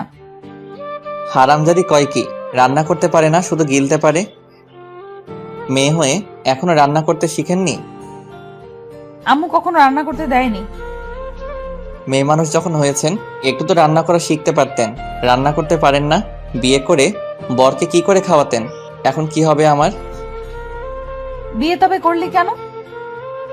শখে করি নাই, জোর করে করাইছে। যত সব। খিদের জ্বালায় কি সব বলেছি। খিদে লাগলে মাথা ঠিক থাকে না। আমি গিয়ে হোটেল থেকে খাবার এনে খেয়ে নেই। পরে মনে হলো তানিশাও কিছু খাই নাই, তাই খাবারগুলো নিয়ে ঘরে গেলাম। এই নেন, খাবারগুলো খেয়ে নেন। আমার মাথা ব্যথা করছে, আমি নিচে ঘুমাচ্ছি, আপনি খাবার খেয়ে নিয়েন। তারপর আমি গিয়ে ড্রয়িং রুমে ঘুমিয়ে পড়লাম। ঘুম ভাঙলে দেখি সন্ধ্যা নামবে। তানিশাকে ডাকতে রুমে যাই, গিয়ে দেখি খাবারগুলো যেমন রেখেছিলাম তেমনই আছে। তানিশা গেল কোথায়? সারা বাড়ি খুঁজে পেলাম না, তাই ছাদে গেলাম। গিয়ে দেখি মহারানী ছাদে দাঁড়িয়ে আছে। আমি গিয়ে ডাক দিতেই চোখ মুছে আমার দিকে তাকালো। বুঝলাম আমার কথায় অনেক কষ্ট পেয়েছে। খিদের জ্বালায় তখন আমার মাথা ঠিক ছিল না। আমার হয়তো এমনভাবে বলা ঠিক হয় নাই। এখনো খাবার খান নাই কেন? এমনি ভালো লাগছিল না। সরি, আমি আপনাকে সেভাবে বলতে চাইনি। প্লিজ আমাকে মাফ করে দিয়েন। না, সরি কেন বলছিস? তুই তো ঠিকই বলছিস। না, আমি ঠিক বলিনি। সরি, আমার উপর রাগ করে থাকবেন না। আচ্ছা, রাগ করে নাই। সত্যি? সত্যি। তাহলে চলুন, এখন খাবেন। এখন? সারাদিন তো কিছুই খান নাই। তারপর আমি ওকে জোর করে এনে খাওয়ার জন্য বসিয়ে দিলাম। ও খাচ্ছিল, আমি চেয়ে চেয়ে দেখছিলাম। কি ব্যাপার, এমন করে আমার খাওয়া কি দেখছিস? কই না তো। আমি দেখছি তুই আমার খাওয়া দেখছিলি। দেখছি তো, কি হয়েছে? কেন, আমার নজর লাগবে না বুঝি? আমি আমার বউয়ের খাওয়া দেখছি, তাতে আপনার কি? কে তোর বউ? কেন কি বললি? কে তোর বউ? আপনি খান, আমি আসছি। এখন আবার কই যাস? রাতের খাবার আনতে। আপনি তো আর রান্না করতে পারবেন না। পরের দিন এভাবেই চলে গেল। তার পরের দিন বাড়িতে সবাই এলো। এইদিকে মনে মনে আমি একটা প্ল্যান করতে থাকি। পরের দিন সকালে ঘুম থেকে উঠে দেখি তানিশা আমাকে আজকেও জড়িয়ে ধরে আছে। আমিও উঠি না, কারণ এই সময়টা আমার কাছে খুব ভালো লাগে। সারাদিনে ওর এতটাই কাছে আসতে পারি, এটাই আমার জীবনের অনেক কিছু। সারা জীবন আমি ওকে আমার বুকের মধ্যে জায়গা দিতে চাই, যেন কখনো সে হারিয়ে না যায়। আজকে তানিশা ওর ফ্রেন্ডদের সাথে দেখা করতে গেছে। তোর কিছু ভালো লাগছে না। এর মাঝে আমার ফোনটা বেজে উঠলো। ফোন হাতে নিয়ে দেখি এক বড় ভাইয়ের ফোন। ফোন রিসিভ করলাম। রাহি বলছো? হ্যাঁ ফয়সাল ভাই, বলেন। তুই চাকরির কথা বলেছিস না? ভাই, বলেছিলাম। আমার এক আঙ্কেলের অফিসে তোর চাকরির ব্যবস্থা করেছি, তুই এই ঠিকানায় আয়। ভাই, আমি আসছি। ফয়সাল ভাইয়ের দেওয়ার ঠিকানায় আমি চলে গেলাম। তারপর ওনার সাথে দেখা করলাম, কাজ হয়ে গেল। আমিও চলে আসি। রাস্তা দিয়ে হাঁটছিলাম, হঠাৎ তানিশার মতো কাউকে দেখতে পেলাম। একটু এগিয়ে গিয়ে দেখি ও রাস্তায় অন্য পাশে আর ও ফ্রেন্ড অন্য পাশে। তানিশার সাথে একটা ছেলে আছে। ওই ছেলেটা কে আর তানিশার সাথে কি করছে একটু এগিয়ে গেলাম, গিয়ে দেখি তানিশার হাত ধরে টানছে। এটা দেখে তো আমার মাথায় গরম হয়ে গেছে। তানিশার হাত ধরে টানছে আর কি যেন বলেছে। তানিশা, আমি তোকে অনেক ভালোবাসতাম, কি করলি তুই এটা? দেখ ইমন, আমার হাত ছাড়। আমি তোকে আমার ভালো একটা ফ্রেন্ড ভাবতাম, আর কিছু না। আর আমার বিয়ে হয়ে গেছে, তুই তো জানিসই সব। কি আছে ওই রাহির মধ্যে যা আমার মাঝে নাই? সেটা তুই নিজেকে জিজ্ঞেস কর। হাত ছাড় আমার। ঠিক আছে, এক রাতের জন্য হলেও তো তুই আমার হবি। বিশ্বাস কর, তোকে এক রাত নিজের করে পাওয়ার জন্য অনেক অপেক্ষা করেছি আমি। এমনিতেই মাথাটা গরম ছিল, তার উপর এমন কথা শুনে নিজেকে আর কন্ট্রোল করতে পারলাম না। সোজা গিয়ে ছেলেটার মুখে একটা ঘুষি দিলাম। এতে ছেলেটা কিছুটা দূরে সরে গেল। আমাকে দেখে আপু অবাক হয়ে তাকিয়ে আছে। তারপর আমি ছেলেটাকে ইচ্ছে মতো মারলাম। তানিশা আমাকে আটকাতে চেষ্টা করছে। আমি ছুটে গিয়ে তাকে অনেক মেরেছি। আমার তানিশাকে স্পর্শ করেছে, আজকে মেরেই ফেলবো। এমন সময় আশেপাশে মানুষ জড়ো হয়ে যায়। আমি তানিশার হাত ধরে বাড়িতে নিয়ে আসি। তানিশার উপর প্রচুর রাগ হচ্ছে, কিন্তু কিছু বললাম না। তানিশাও বুঝতে পারছে আমি অনেক রেগে, আমি তাই আর কিছু বললাম না। রাতে আম্মু খাবার খাওয়ার জন্য ডাকছে, আমি খাবো না বলে দিছি। তানিশাও একবার ডাকলো খাবার জন্য, আমি না করে দিছি। তুই কি আমার উপর রাগ করে আছিস? বল না। আমি তোকে কিছু জিজ্ঞেস করেছি। কি জানতে চান? আমি রেগে আছি কিনা? হ্যাঁ, আমি রেগেই আছি। আমার বউয়ের হাত ধরে টানাটানি করবে, আজে বাজে কথা বলবে, রাগ হবে না তো কি হবে? কেন গিয়েছিলে তাদের সাথে দেখা করতে? সরি, আমার ভুল হয়ে গেছে, রাগ করিস না। আমি জানতাম না এমন হবে। আপনি আরো অনেক কিছু জানেন না। কি? কিছু না। তাহলে রেগে থাকিস না প্লিজ। আমার দিকে তাকিয়ে একটু হাসি দে। আমি আর কি রাগ করে থাকবো? ওর মায়াবী চেহারা দেখলেই সবকিছু ভুলে যাই। ভালোবাসা মানুষের উপর, আর যাই হোক রাগ করে থাকা যায় না। তারপর একটা হাসি দিলাম। এই তো গুড বয়। অনেকদিন ফেসবুকে ঢোকা হয় না, তাই একটু ফেসবুকে ঢুকলাম। সময় কাটছিল না, তাই ভাবলাম 3-4টা মেয়ের সাথে চ্যাটিং করলে 2-3 ঘন্টা এমনি কেটে যাবে। তাই আমি ফেসবুকে চ্যাটিং করছিলাম। তখন যে আমার পাশে তানিশা এসে বসে আছে, আমার খেয়ালই করি নাই। দেখলাম আমার চ্যাটিংও মনোযোগ দিয়ে দেখছে আর রাগে ফুলছে। মনে মনে ভাবলাম আজকে আমাকে কে বাঁচাবে, কিন্তু না, আমার সাথে কিছুই হলো না। আমার বদলে আমার শখের মোবাইলটা শহীদ হইল। আমার হাত থেকে ফোনটা নিয়ে ফ্লোরে আছাড় মারে। এতে করে আমার ফোনের বডি, কলিজা, হার্টবিট সব আলাদা হয়ে যায়। বেচারা আমার জন্য বিনা আন্দোলনে শহীদ হইল। আমার এত শখের মোবাইলটা আরামজাদি ভেঙে ফেললো। পরের দিন আমার অফিসে জয়েনিং ডেট ছিল। সকালে ঘুম থেকে উঠে আমি জরুরি কাগজপত্র নিয়ে বেরিয়ে পড়লাম। রাহি, কোথায় যাস? আম্মু আজকে একটা চাকরির ইন্টারভিউ আছে। ওকে, ভালো করে ইন্টারভিউ দিস। ওকে আম্মু। আম্মু কাছ থেকে বিদায় নিয়ে অফিসে এসে বসে আছি। এক পিয়ন এসে আমাকে ডাক দিল। মিস্টার রাহি, স্যার আপনাকে ভেতরে ডাকছেন। আমি ভিতরে যাই। May I come in sir? Yes come in. তুমি রাহি, তাই না? জি স্যার। কাল আমাকে ফয়সাল সব বলেছিল তোমার কথা।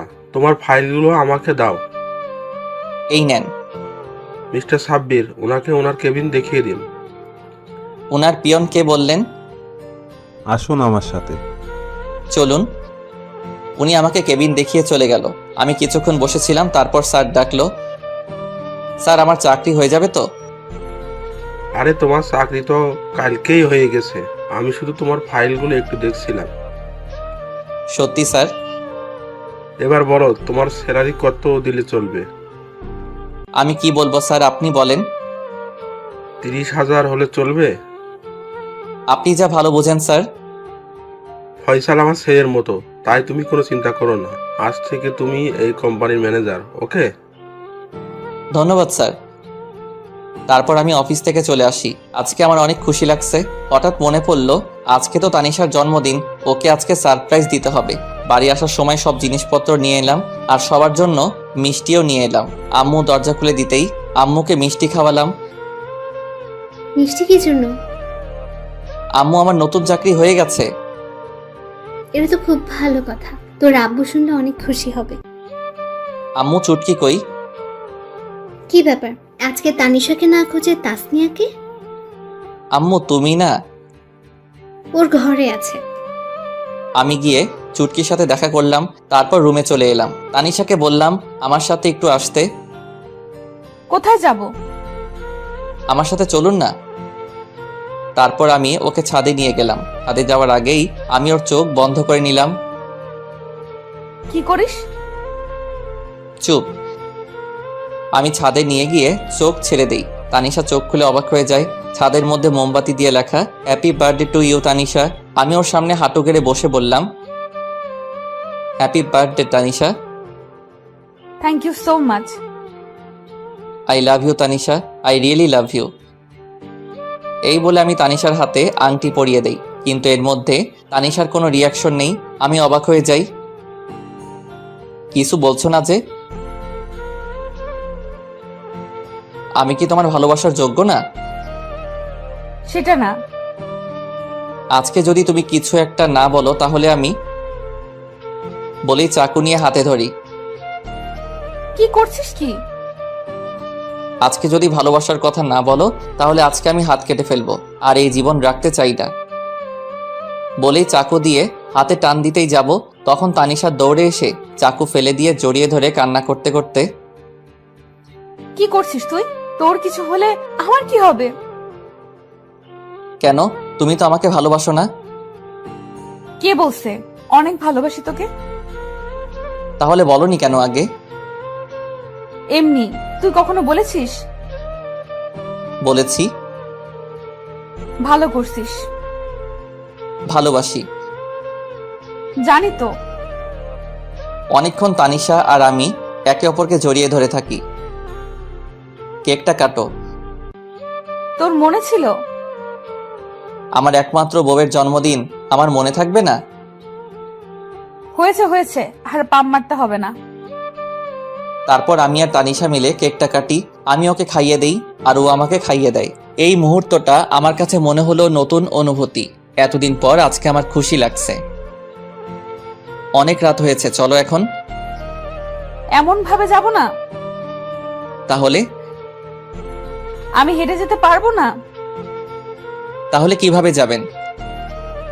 বুঝতে পারছিলাম ও আমার খুলে উঠে যাওয়া কথা বলছে, তার জন্য এমন করে বলেছে।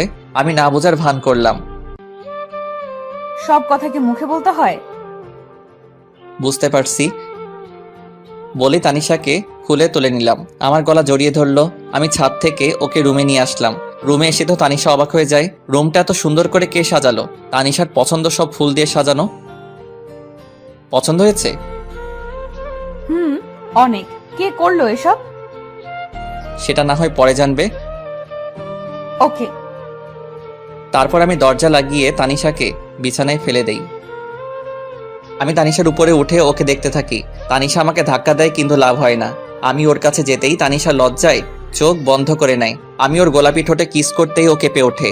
আমি আস্তে আস্তে ওর ঠোঁটে কিস করতে করতে গলায় কিস করি।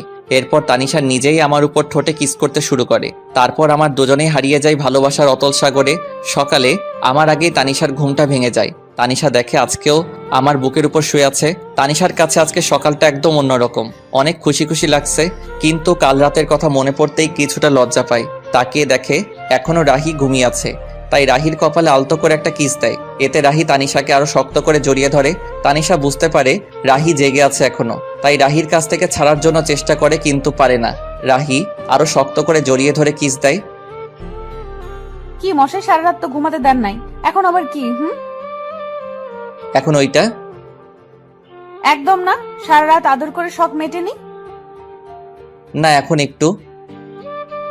No mister. ওকে একটা কিস তো দিবা? ওকে, চোখ বন্ধ করো। কেন? এখন আবার লজ্জা কি? চোখ বন্ধ করতে বলছি, বন্ধ করো। ওকে। আমি চোখ বন্ধ করলাম। একটু পর তানিশা ওর ঠোঁটে আমার ঠোঁটের সাথে এক করে দিল।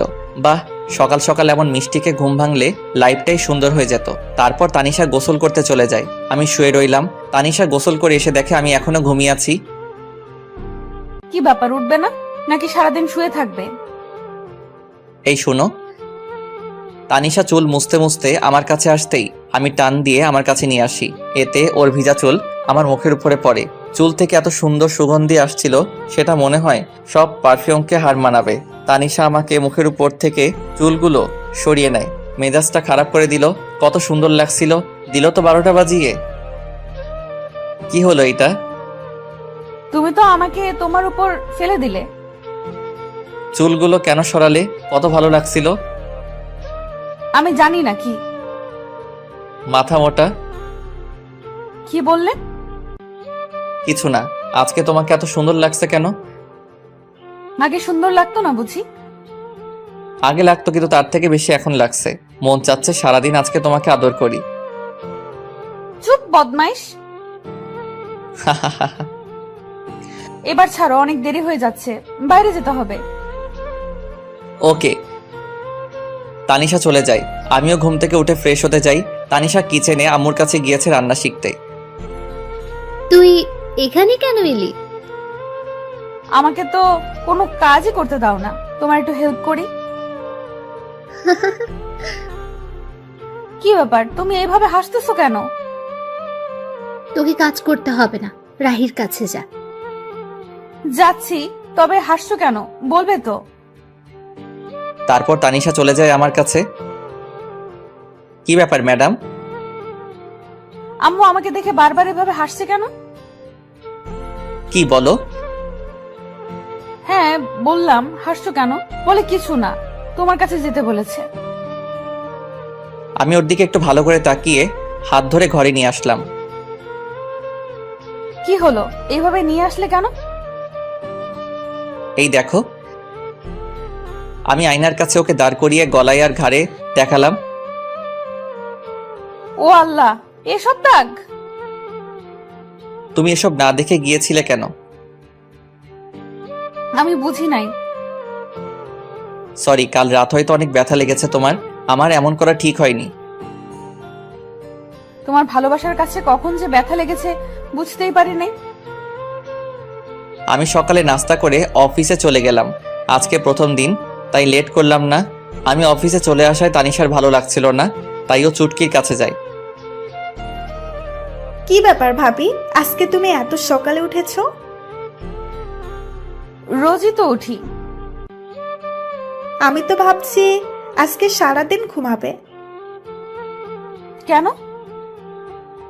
কালকে রাতে এত কিছু করলাম তোমাদের জন্য, আমি তো ভাবছি আজকে সারাদিন তুমি ঘুমাবে।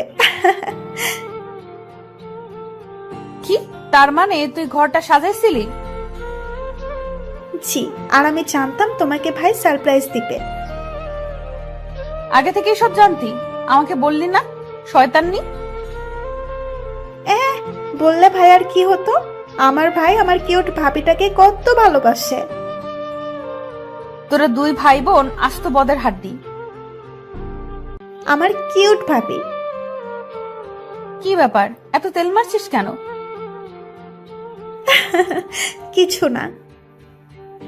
দুপুরের দিকে ভাবলাম তানিশাকে একটা ফোন দেই, খেয়েছে কিনা, কিন্তু পরক্ষণে মনে হলো আমার ফোন তো বিনা আন্দোলনে শহীদ হয়েছে। ফোনটা আর দেওয়া হলো না। ভাবলাম তানিশার হাতের ফোনটা নষ্ট, একটা কিনে দিতে হবে। বিকেলে বাড়িতে আসার সময় তানিশার জন্য আইসক্রিম আর চুটকির জন্য চকলেট নিয়ে আসলাম। দরজায় কলিং বেল দিতেই তানিশা এসে দরজা খুলে দিল। আইসক্রিমটা ওর হাতে দিলাম আর চকলেট চুটকিকে দেওয়ার জন্য বললাম। রাতে খাবার খেয়ে রুমে এসে বসে আছি, দেখে একটু পর তানিশা আসলো, এসে আমার পাশে বসলো। আমি ওর কাঁধে হাত রাখতেই সরিয়ে দিল, আবার হাত দিতে আবারও সরিয়ে দিল। কি ব্যাপার ম্যাডাম, আজকে এত রেগে আছেন যে? কালকে সব প্ল্যান চুটকি জানতো, তাই না? না মানে হ্যাঁ, ভয়ে। পিচ্চি মেয়েটাকে নিজের মতো করে তৈরি করছো? ও পিচ্ছি, এখনই সব বুঝে। তার মানে কিছু না বাবু। এই একদম আমাকে বাবু বলবি না, আমি কারো বাবু নয়। আরে সোনা, রাগ করছো কেন? নিজের করে পেতে একটু হেল্প করছে। এবার একটু কাছে আসো, আদর করি বলে জড়িয়ে ধরে কিস দিলাম। এবার হয়েছে তো, ছাড়ো আমায়, এখনো মন ভরে নাই। মন ভরে নাই, আরেকটা দিলে ভালো হতো। একটা কেন, 1000টা দিবা, তবে একটা শর্ত আছে, সেটা মানতে হবে। আগে বলো রাখবে, আমার কথা ঠান্ডা মাথায় জবাব দিবে। দিব, বলো। অফিসে কি কোনো মেয়ে আছে? তাদের সাথে কি তুমি কথা বলো? তানিশার কথা শুনে রাহি তো রাগে আগুন, কিন্তু কথা দেওয়ার কারণে ঠান্ডা মাথায় জবাব দিল,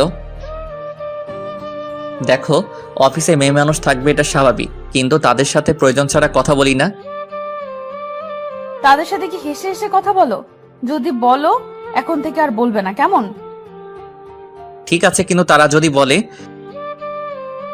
বলবে এসব ঠিক নয়, আর বেশি বললে বলবে বউ বারণ করছে। কিন্তু অফিসে সবাই তো জানে আমি এখনো বিয়ে করিনি। কি? ওই হারামজাদা, তুই আমাকে বিয়ে করিস নাই, আদর করিস নাই, তারপরও কেন বলিস নাই তোর বিয়ে হয়েছে? এখন বুঝেছি, আমায় রেখে তুই অন্য মেয়েদের সাথে প্রেম করে বেড়াস। ছি ছি, তুই এত খারাপ। আরে কি বলো, কার সাথে প্রেম করতে যাব? আর কেনই বা করব, ঘরে এত সুন্দর বউ থাকতে। তুমি সত্যি অন্য মেয়েদের সাথে প্রেম করো না? না রে বাবা, সত্যি কারোর সাথে প্রেম করি না। আর তুমি এতদিনে এই চিনলে আমাকে? কাল অফিসে গিয়ে সবাইকে বলে দিবে তোমার বিয়ে হয়েছে। আর যদি না বলো তাহলে তোমার সাথে কখনো কথা বলবো না, তোমাকে আদর করব না, বলে দিলাম কিন্তু। বলবো। এই তো আমার লক্ষ্মী জামাই। সকালে। এই তুমি ওঠো, সকাল হয়েছে, অফিসে যেতে হবে না? উঠছি। উঠছি মানে? তাড়াতাড়ি ওঠো, না হলে পানি ঢেলে দিব। এই যে উঠে পড়েছি, আর আমি আগেই টের পেয়েছি, কিন্তু ইচ্ছে করে উঠিনি। কেন কেন? দেখলাম আমার বউটা ঠিকঠাক কাজ করতে পারে কিনা। ভালো করেছেন জনাব। এখন গিয়ে ফ্রেশ হয়ে নিন, আমি নাস্তা রেডি করছি। আমি ফ্রেশ হয়ে নাস্তা করে নিলাম। এই যে কাল কি বলেছিলাম, সব মনে আছে তো? সব মনে আছে। আরেকটি কথা মনে করেও করতে পারছি না, মনে মনে ভাবছি। কি হলো, এইভাবে দাঁড়িয়ে আছো যে? অফিস যাবে না? তো কি করব, তুমি যেতে দিলে কই? আমি আবার কি করলাম? তোমাকে টেনে ধরেছি নাকি? ধরেছে, ওই তো এখন একটা কিস দিয়েছো না বলেছো? ও, আমি তো ভুলেই গেছিলাম। তার জন্য বুঝি আমার বরটা রাগ করে দাঁড়িয়ে আছে। দাঁড়াও, দিচ্ছি। আহ, কিন্তু এখন আর রাগ হচ্ছে না। আমি তানিশার কাছে থেকে বিদায় নিয়ে অফিসে চলে এলাম। আজ একটু খুশি খুশি লাগছে। তানিশার কথা ভাবছিলাম, হঠাৎ কারো আসার শব্দ শুনে আমি চমকে উঠলাম। স্যার, এসে বিরক্ত করলাম না তো? না, কি জন্য এসেছেন বলুন? এমনি এসেছি স্যার, আসলে আজকে আপনাকে অন্যরকম লাগছে। ও আচ্ছা, না আমি ঠিক আছি, আপনি এবার আসুন। Okay sir. তখন পি আসলো। স্যার, একটু পর একটা মিটিং আছে, আপনাকে থাকতে হবে, না হলে অনেক বড় সমস্যা হবে। এখন তো আমি চলে যাব, আপনারা সবাই থাকুন। না স্যার, আপনাকে থাকতেই হবে। কিন্তু আমি তো। না স্যার, আপনাকে থাকতেই হবে, অনেক বড় সমস্যা। ঠিক আছে, সবাইকে বসতে বলুন, আমি আসছি। আমার এখন বাড়িতে যাওয়ার সময়, কিন্তু আজ একটা মিটিং থাকার কারণে কোনো উপায় না পেয়ে থাকতে হলো। মিটিংয়ে থাকাটা অনেক বড় জরুরি। মিস্টার রাব্বি, ফাইলগুলো আপনি সব ভালো করে দেখে নিয়েছেন তো? আমি দেখেছি স্যার, আপনি শুধু দেখলেই হবে। আমি ফাইলগুলো দেখছিলাম, তখন আমার ফোনটা বেজে উঠল। একটু ব্যস্ত থাকার কারণে ফোনের দিকে নজর দিলাম না। মিস্টার রাব্বি, সব ঠিক আছে? ওনাদেরকে সামনের সপ্তাহে আসার জন্য আমন্ত্রণ করেন। আমার ফোনটা আবারও বাজতে শুরু করলো। স্যার, আপনার ফোন বাজছে। দেখছি, একটু ওয়েট করেন। আমি সেখান থেকে সরে এসে ফোনটা হাতে নিল। ফোনটা রিসিভ করতেই, কি ব্যাপার? কখন থেকে তোমাকে ফোন করে যাচ্ছি, তুমি ফোন রিসিভ করলে না কেন? আর কোথায় তুমি? অফিসে। আর তোমার বোঝা উচিত হয়তো কোনো কাজে আটকে গিয়েছি, বিধায় ফোনটা রিসিভ করিনি। তারপরেও কেন বিরক্ত করে যাচ্ছ? অফিসে মানে? অফিস টাইম তো অনেক আগেই শেষ হয়ে গেছে। তার মানে তুমি অন্য মেয়েদের সাথে আড্ডা দিচ্ছ? যা ভেবেছিলাম তাই হলো। এখন কিন্তু অনেক বাড়াবাড়ি হয়ে যাচ্ছে। ফোন রাখছি আমি, এখন ব্যস্ত আছি। বলেই ফোনটা কেটে দিলাম। এভাবে রেগে কথা বলা আর হুট করে ফোন রেখে দেওয়ায় তানিশার একটু সন্দেহ হলো আর মনে মনে ভাবছে, তাহলে কি রাহি আমাকে ধোকা দিচ্ছে? না, এর শিকড় আমাকে টেনে বের করতেই হবে। মিটিং শেষ করে 2 ঘন্টা পর বাড়িতে আসলাম। এসে দরজায় কলিং বেল চাপ দিলাম, সাথে সাথেই তানিশা এসে দরজা খুলে দিল। এতক্ষণ নিশ্চয়ই পথের দিকে চেয়েছিল, তখন বলতে লাগলো, এই ছেলে, কি পেয়েছিস কি? ঘরে বউ রেখে অন্য মেয়েদের সাথে মেলামেশা করবি আর বাড়িতে এসে এমন ভাব করবি যেন এখন অফিস থেকে এসেছিস। তানিশা এখন কিন্তু একটু বাড়াবাড়ি হয়ে যাচ্ছে। আমি বাড়াবাড়িই করছি, সত্যি বললাম তো, তাই শুনতে খারাপ লাগছে। আমি নিজের রাগ কন্ট্রোল করতে না পেরে নিজের গালে নিজেই 2টা থাপ্পড় মারি।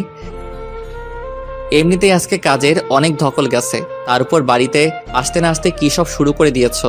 আমি তোমাকে আগেই বলেছি আমার কোনো মেয়ের সাথে মেলামেশা নেই। আগে যাই একটু কথা বলতাম, এখন তাও বলি না, কারণ তুমি আছো, তোমাকে নিয়েই ভাবতে চাই। তাহলে আজ এত লেট করলি কেন? ফোন করলাম, কথা না বলে কেটে দিলি। নিশ্চয়ই তখন পাশে কোনো মেয়ে ছিল। ছিল, তবে কোনো বাজে মেয়ে ছিল না। তাহলে কেন বললি না? কাজে আটকে গিয়েছিলাম, তার উপর একটা মিটিং ছিল। সরি, আগে বলনি কেন? তাহলে তো এত বাজেভাবে বকা দিতাম না।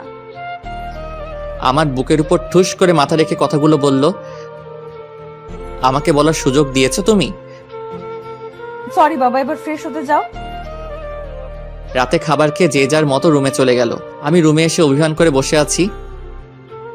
কি হলো, এভাবে মুখ গোমড়া করে বসে আছো কেন? কি হলো আমার পাগলটার?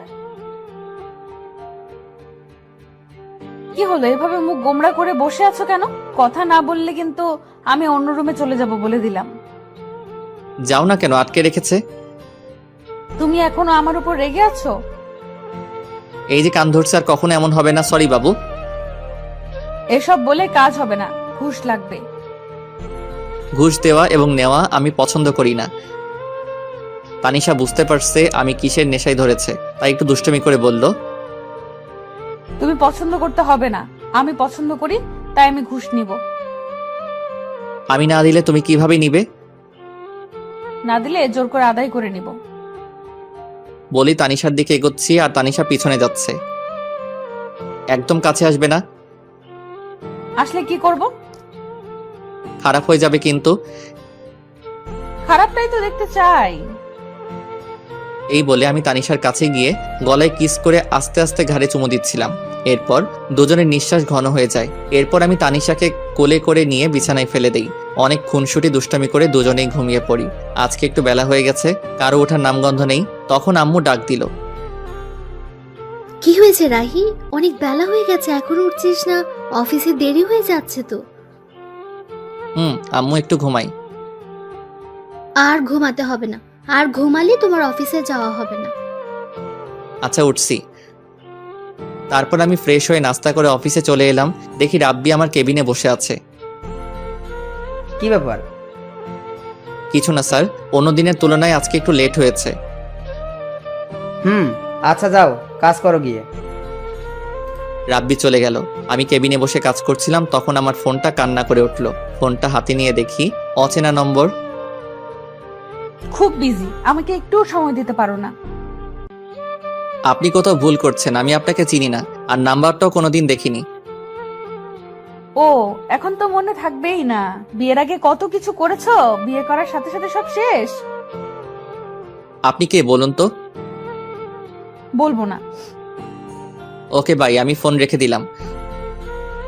এই না না, বলছি। আজ আম্মুর কাছ থেকে নতুন সিম নিয়েছি তোমার সাথে দুষ্টমি করব বলে। তাই তো, কি করেছে আমার বাবুটা? কথা বলছি জনাব, তুমি কি করছো? একটা মেয়ের কোলে মাথা রেখে শুয়ে আছি। কি বললি তুই হারামি? লুচ্চা বেটা, তোর সাথে কোনো কথা নাই। তুই কোনো দিন আমাকে বউ বলবি না। তানিশা ফোন রেখে দিল। আমি হাসতেছি, কেমন বোকা বানিয়ে দিলাম তানিশাকে। একটু পর আম্মুর ফোন এলো। হ্যালো আম্মু, বলো। অসময়ে ফোন দিলা যে, কি কিছু হয়েছে? কিছু হয়নি, কিন্তু হঠাৎ তানিশা কেমন যেন করছে। ওর আচরণ আমার মোটেও ভালো লাগছে না। কেন আম্মু, কি হয়েছে? একটু আগে তোর সাথে কথা বললো, তারপর কি হলো না হলো কিছুই জানি না। আর শুধু কান্না করছে আর বলছে আমি এখানে থাকবো না আম্মু, তোমার ছেলে একটু ভালোবাসে না আমায়, আমি চলে যাব। ও এমনি ঠিক হয়ে যাবে আম্মু, তুমি চিন্তা করো না। তুই কি এমন বলেছিস যে এমন আচরণ করছে? আম্মু বাসায় গিয়ে সব বলবো, আর তুমি এসব নিয়ে একটু চিন্তা করো না। ফোন রেখে দেওয়ার পর থেকে কিছুই ভালো লাগছে না। ওর সাথে এমন দুষ্টমি না করলেও পারতাম। মেয়েটা এমন কেন? আমি বললাম আরও বিশ্বাস করে নিল। আজকে একটু তাড়াতাড়ি বাড়িতে ফিরলাম। বাড়িতে এসে তানিশাকে কোথাও দেখতে পাচ্ছি না। তানিশার কোনো সারা শব্দ নেই, তাই আম্মুকে বললাম, আম্মু আম্মু। কি হয়েছে? বাড়িতে এসে এভাবে চিল্লাচিল্লি করছিস কেন? আম্মু তানিশা কই? কখন থেকে ডাকছি, কোনো সারা শব্দ নেই। তানিশা ওর বাড়িতে চলে গেছে। আমি বললাম কি হয়েছে, আমার কথা না শুনে হন হন করে ব্যাগ নিয়ে চলে গেল। আমার এখন একদম ভালো লাগছে না তানিশা যাওয়ার পর থেকে। ঘরটা কেমন যেন হয়ে গেছে। তুই গিয়ে তাড়াতাড়ি তানিশাকে নিয়ে আয়। আম্মু অনেক রাত হয়েছে, এখন তুমি শুয়ে পড়ো, আমি আসছি বলেই বাইক নিয়ে শ্বশুরবাড়ির উদ্দেশ্যে রওনা দিলাম। বেশি দূরের পথ না। শ্বশুরবাড়ি এসে দরজায় কলিং বেল দিতে লাগলাম। কিছুক্ষণ পর তানিশা এসে দরজা খুলে দিল। কি হয়েছে? এভাবে চিল্লাচিল্লি করছেন কেন? এটা কোনো মাছের হাট না যে এভাবে চিল্লাচিল্লি করবেন। তুমি এভাবে চলে এলে কেন? জানো না আম্মু তোমাকে ছাড়া থাকতে পারে না, সাথে আমিও। ঢং করা লাগবে না। যেখানে আমার কোনো মূল্য নেই সেখানে আমি থেকে কি করব? মানে? অফিসে যাওয়ার নাম বলে অন্য মেয়েদের সাথে থাকবে, সন্ধ্যা হলে বাসায় ফিরবে, তার কাছে আমি কিভাবে থাকবো? তানিশা চোখ মুখ লাল হয়ে আছে, মনে হয় অনেক কান্না করছে। কান্না করারই কথা, যে কথা বলেছি। আরে আমি তো মজা করে বলেছিলাম, আর আমি তো তখন তোমার সাথেই কথা বলছিলাম। বিশ্বাস না হলে অফিসে খোঁজ নিয়ে দেখো। আমি কোনো খোঁজ নিতে যাব না, আমার কোনো দরকার নেই। আপনি এখান থেকে চলে যান। আপনার মতো লোকের সাথে আমি সংসার করব না। বলেই মুখের উপর দরজা লাগিয়ে দিল। কি রে, তোমাদের আবার ঝগড়া হয়েছে? ওই বেটা বদের হাড্ডি সব সময় আমাদের সাথে লেগে থাকে। তবুও তো তোকে অনেক ভালোবাসে। রাগ করে এখন যে এলি, কিভাবে থাকবি এখন? সত্যি তো আম্মু, আমার এখন ভালো লাগছে না।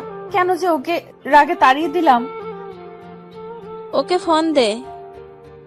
আমি পারবো না আম্মু, তুমি দাও। আমি কেন দিব? তোর জামাই, তুই ফোন দে। তানিশা একটু ভয়ে ভয়ে আমাকে ফোন দিল।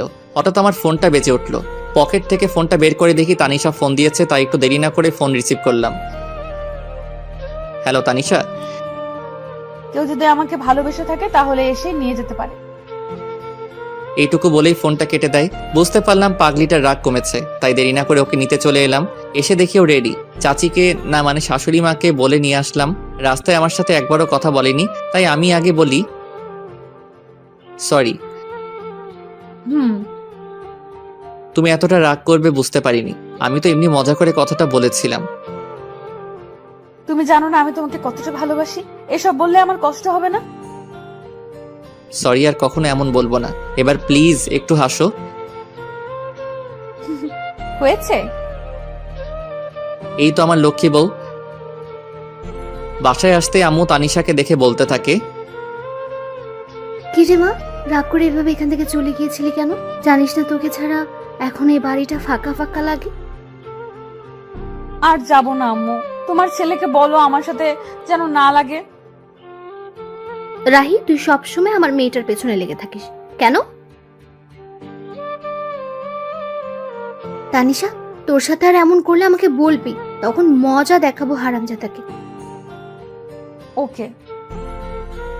রাতে খাবার খেয়ে ঘুমানোর সময় ঘটলো বিপত্তি। তুই বিছানায় ঘুমাবি না। আজব তো, কেন?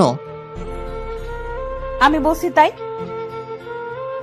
সব তো ঠিক হয়ে গেল, কিন্তু এখন আমার কি? কিচ্ছু ঠিক হয়নি। আমাকে কষ্ট দেওয়ার ফল। যতদিন না আমি বলবো ততদিন তুই নিচেই ঘুমাবি। এটা কেমন কথা? ওই আমার সোনাটা, বাবুটা। না, তুই একদম এসব বলে ডাকবি না। আমি তোর কেউ না। ও বউ। কে তোর বউ? তুমি আমার কিউট সোনা বউ। আমি তোর বউ না। আমার বর তো খুব ভালো, সে আমাকে অনেক ভালোবাসে, কখনো কষ্ট দেয় না। কিন্তু তুই শুধু আমাকে কষ্ট দিস। ও বউ, ভুল হয়ে গেছে, মাফ করা যায় না? একদম চুপ, তুই আজ থেকে নিচেই ঘুমাবি। তোমার কষ্ট হবে না এতে?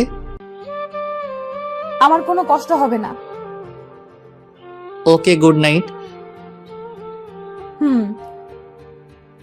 পরের দিন সকালে ঘুম থেকে উঠে দেখে আমি বিছানায়। কি ব্যাপার, আমি এখানে কিভাবে আসলাম? আমি তো ফ্লোরে ঘুমাইছিলাম। নিশ্চয়ই বান্দর নিয়ে এনেছে। থুক্কু তানিশা। মুখের কোণে অজান্তে হাসি ফুটে উঠল। পাগলি একটা, নিজেই নিচে ঘুমানোর কথা বলল, আবার নিজেই উপরে নিয়ে আসছে। ও বউ, চুপ। আমার সোনা বউ। সকালে উঠেই বউ বউ করছিস কেন? ও আপু, আপনার এখনো রাগ কমেনি? কি বললি? আমি তোর আপু, তাই না?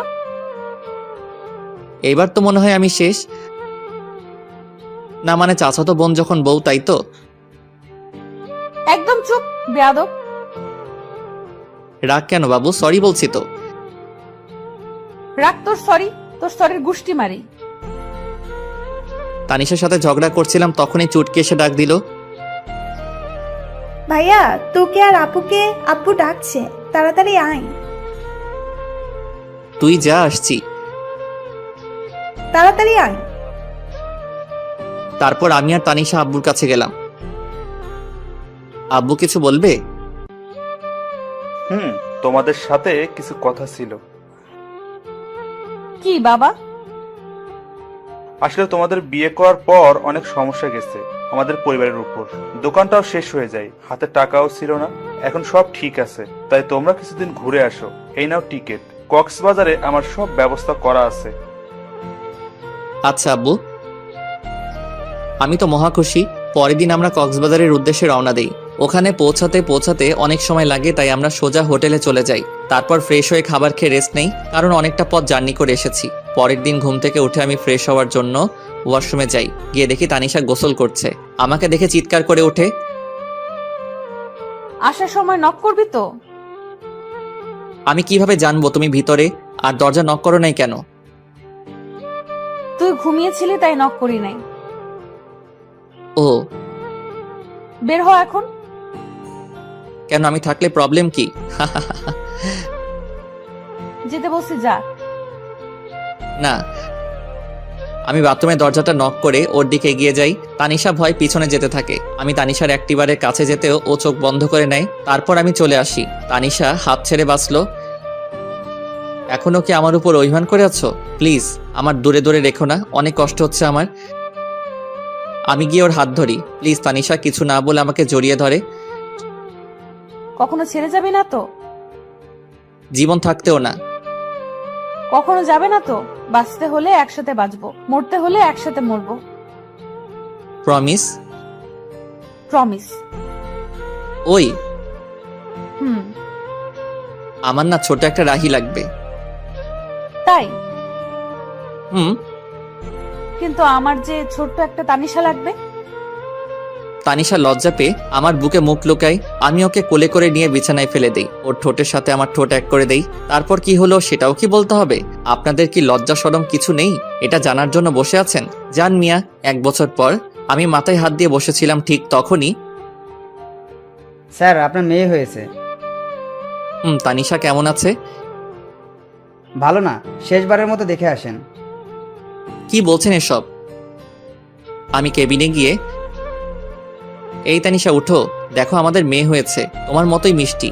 এই তানিশা দেখো না একবার, প্লিজ একবার কথা বলো। তুমি কিন্তু তোমার প্রমিস ভেঙে ফেলছো। তুমি আমাকে প্রমিস করেছিলে একসাথে বাঁচবো, একসাথে মরবো, কিন্তু তুমি আমাকে আগে রেখে যেতে পারো না। ঠিক আছে, আমিও চলে যাব। তখনই তানিশা আমার হাত ধরে বলে, এই পাগল, তুমি আমাকে ছেড়ে কই যাবে?